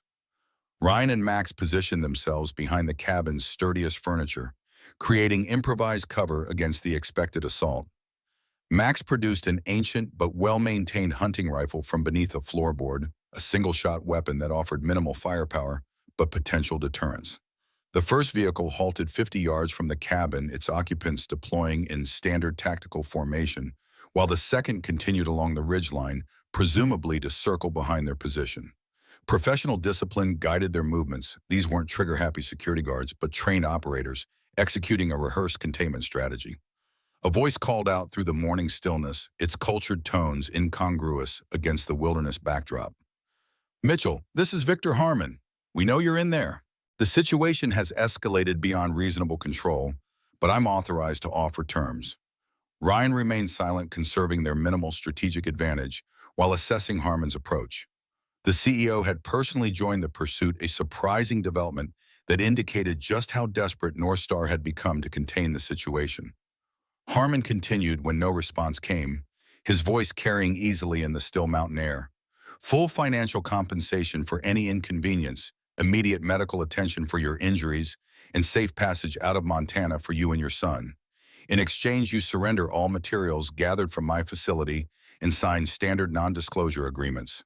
The offer might have seemed reasonable to anyone unaware of the evidence they gathered: the calculated poisoning of an entire community, the falsified environmental reports, the corruption of regulatory officials sworn to protect public health. Harmon wasn't negotiating. He was attempting to bury criminal acts that warranted decades of imprisonment. Max shifted slightly beside Ryan, his expression hardening as Harmon's voice continued. "I've listened to 15 years of that man's lies," the old shopkeeper whispered. "Watched neighbors and friends get sick while he got rich." Ryan's military training provided clarity amid the chaos. Harmon's presence changed the tactical equation. Corporate executives rarely expose themselves to personal risk unless absolutely necessary. The CEO's direct involvement suggested both vulnerability and desperation, weaknesses they might exploit. Before Ryan could formulate a response, movement caught his peripheral vision: a small, swift shadow darting between trees, approximately 200 yards behind Harmon's position. Noah and Shadow had circled back, using the forest's natural contours for concealment, while they assessed the situation. Ryan silently urged them to maintain distance, to prioritize safety over action, but Noah had inherited his father's determination alongside his mother's compassion. The boy and dog moved with astonishing stealth, positioning themselves perfectly to observe without being observed. Harmon's patience expired as dawn's first light crept across the eastern horizon. "I'm offering you civilization, Mitchell. The alternative is considerably less pleasant for everyone involved." Ryan finally responded, his voice carrying just enough to be heard without revealing his exact position within the cabin. "You've been poisoning these people for 15 years, Harmon. There's evidence of deliberate contamination, falsified reports, bribes to regulatory officials. How many deaths does that add up to? How many children with birth defects? How many cancers?" Harmon's composure cracked, his next words carrying an edge of desperation beneath the practiced corporate calm. "Business involves difficult decisions, Mitchell. Cost-benefit analyses that may seem cruel in isolation, but serve greater economic purposes. Pinewood was dying before North Star arrived. We provided jobs, stability, a future." Ryan recognized the justification pattern, the same rhetoric used by warlords and dictators he'd encountered overseas. Evil rarely acknowledged itself as such. It wrapped atrocities in the language of necessity and greater good. The tactical situation deteriorated as Harmon's security team completed their encirclement of the cabin. Ryan could identify at least 6 operators maintaining disciplined spacing around the structure, professional forces with superior numbers and equipment. Direct confrontation would be suicidal. Noah's presence behind enemy lines represented both their greatest vulnerability and potential advantage. The boy remained hidden, with Shadow observing the unfolding scenario with remarkable patience for his age. Ryan could only hope his son would maintain that patience rather than attempting direct intervention. Harmon signaled to his team leader, triggering a coordinated advance toward the cabin. The operators moved with practiced efficiency, maintaining coverage angles that eliminated potential blind spots. Their approach would reach the cabin within minutes, forcing a direct confrontation Ryan couldn't hope to win. Distant sounds broke the tension, the distinctive thump, thump, thump of helicopter rotors approaching from the east. Multiple aircraft, judging by the overlapping acoustic signatures. Ryan checked his watch, 5:58 a.m. Alex Parker's deadline had arrived. Harmon recognized the sound immediately, his head snapping toward the eastern horizon, where dawn had painted the sky in shades of pink and gold. Disbelief washed across his features as not one but 2 helicopters appeared, a smaller state police aircraft followed by the unmistakable silhouette of a federal tactical helicopter. Federal agents, Ryan realized with a surge of hope. Alex Parker had kept his word, contacting FBI Environmental Crimes Division with sufficient evidence to warrant immediate intervention. The approaching aircraft represented not just rescue, but legitimate authority with jurisdiction over North Star's crimes. Harmon's composed facade crumbled entirely as the helicopters approached, recognition of his collapsing position evident in his suddenly pallid features. He barked orders to his security team, redirecting their focus from the cabin to establishing a defensive perimeter around his position. Noah seized the moment with instinctive timing, activating the satellite phone and standing with deliberate visibility at the forest's edge. The boy waved the device overhead, its screen glowing brightly in the half-light of dawn, creating a beacon for the approaching aircraft. Ryan's heart seized at his son's exposure, but the tactical brilliance was undeniable. Noah had placed himself beyond the reach of Harmon's security team while providing the federal agents with a clear rally point. Shadow remained at the boy's side, a silver-gray guardian with hackles raised and teeth bared toward any who might approach his young handler. Harmon spotted Noah's position, desperation replacing calculation in his expression. He shouted something to his nearest security operator, gesturing violently toward the boy and dog. The man raised his weapon, acquiring target lock despite the approaching law enforcement presence. Time compressed into crystalline focus as Ryan recognized the imminent threat to his son. Ignoring his injured leg, he burst from the cabin with surprising speed, tackling the gunman before he could fire. They crashed into the snow together, the impact sending fresh pain lancing through Ryan's lacerated calf. The security operator, trained and physically superior, quickly recovered, reversing their positions with professional efficiency. He pinned Ryan against the frozen ground, one hand reaching for a sidearm, while the other maintained a chokehold. Max emerged from the cabin, ancient rifle raised, but hesitated. The shot was too risky with Ryan in the crossfire. The old shopkeeper's momentary pause gave Harmon's remaining security team time to converge, weapons drawn, creating a standoff that stretched each second into agonizing uncertainty. The first helicopter, Montana State Police, reached their position, rotors whipping snow into miniature cyclones as it established a hover pattern overhead. Its searchlight cut through the remaining pre-dawn gloom, illuminating the tableau below with harsh clarity. A voice boomed from the aircraft's loudspeaker. "This is the FBI. All individuals on the ground, drop your weapons immediately. You are surrounded." Harmon's security team hesitated, professional training conflicting with loyalty to their employer. The operator pinning Ryan loosened his grip, slightly uncertainty evident in his previously confident movements. The federal helicopter approached from a different vector, its distinctive black fuselage emblazoned with FBI insignia. Tactical personnel in full gear prepared for rapid deployment, their presence removing any doubt about the seriousness of the intervention. Harmon himself broke first, the corporate titan's nerve failing as federal authorities descended upon his operation. He ran toward his vehicle, abandoning his security team without hesitation, self-preservation overriding all other considerations. The frozen lake appeared suddenly in his path, a pristine white expanse that offered the quickest escape route to his vehicle. Harmon charged onto the ice without testing its stability, each desperate stride carrying him further from capture, but also from safety. Noah, watching from his position at the forest's edge, recognized the danger before anyone else. The lake temperature, the thickness, distribution, the weight, tolerances, calculations flashed through his mind with mathematical precision. "Dad, the ice won't hold him." Noah's warning carried across the clearing, momentarily freezing all action as attention shifted to Harmon's precarious position. The CEO was halfway across when the first crack appeared, a jagged line shooting outward from beneath his expensive boots, like black lightning across the white surface. He froze, sudden understanding of his predicament washing across his features. Ryan struggled to his feet, years of military service triggering the instinct to assist despite everything Harmon had done. Before he could move, Noah's voice cut through the tension again, this time directed at Shadow, rescue. The boy's command, a specific service dog directive, set Shadow into immediate action. The German shepherd bolted across the snow toward the frozen lake, understanding his mission with perfect clarity. Harmon's weight shifted as panic overrode rational thought. The ice gave way with a sickening crack, plunging him waist-deep into the frigid water. His screams cut through the morning air as hypothermic shock set in instantly, the water temperature barely above freezing. Shadow reached the edge of the broken ice, instinctively distributing his weight to prevent further collapse. The dog seized Harmon's jacket collar in powerful jaws, initiating the water rescue training he had received years earlier. With remarkable strength, Shadow began pulling the flailing CEO towards stable ice, ignoring the man's panicked struggles. Federal agents rappelled from the hovering helicopter, securing Harmon's abandoned security team with professional efficiency.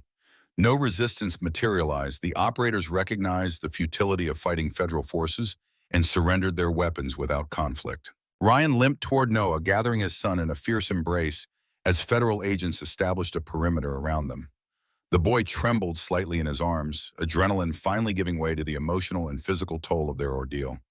Shadow completed his rescue, dragging a hypothermic Harmon onto solid ground, where federal agents immediately took him into custody.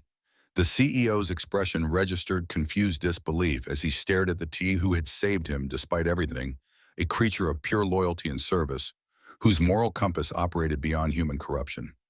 As morning sunlight spilled across the wilderness, Noah retrieved the thumb drive containing North Star's most damning secrets. He handed it solemnly to the lead FBI agent, his young voice steady with purpose. This shows they knew exactly what they were doing. They calculated how many people would die against how much money they'd save. Mr. Collins tried to stop them 15 years ago. We finished what he started. The agent accepted the evidence with appropriate gravity, recognizing both its legal significance and the extraordinary circumstances of its acquisition. Federal resources were already mobilizing throughout the county, environmental response teams, forensic accountants, additional law enforcement to secure North Star's facilities. Max stood nearby, tears tracking freely down his weathered cheeks as 15 years of helpless frustration finally found release. Pinewood's long nightmare, the mysterious illnesses, the economic coercion, the environmental devastation would finally face justice through federal prosecution. Ryan pulled Noah close once more, overwhelmed by a complex mixture of pride, relief, and lingering fear. They had survived against impossible odds, exposed corporate crimes that had claimed countless lives, and perhaps most importantly discovered strengths within themselves they hadn't known existed. Shadow returned to their side mission, completed amber eyes seeking confirmation that he had performed correctly. Noah buried his face in the dog's thick fur, whispering gratitude that needed no translation. The German Shepherd had been their guardian, their pathfinder, and ultimately their moral compass throughout the ordeal. As medical personnel approached to treat Ryan's injuries, he gazed across the transformed landscape. The cabin that had sheltered them, the forest that had concealed them, the mountains that had witnessed their struggle.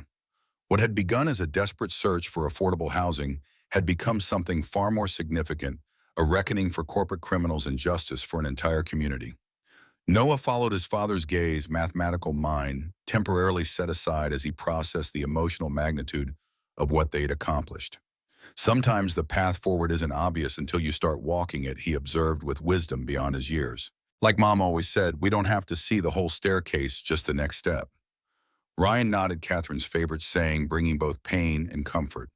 She would have been proud of the man their son was becoming, analytical yet compassionate, logical, yet brave, seeing patterns in chaos while maintaining his moral center. The sun climbed higher as federal agents secured the scene, their efficient movements bringing order to the wilderness where chaos had reigned. Edward Collins's 15-year-old quest for truth had finally reached its conclusion, carried forward by unlikely champions, a wounded veteran, a brilliant child, and a silver-gray shepherd who had led them safely through darkness toward the light of a new day.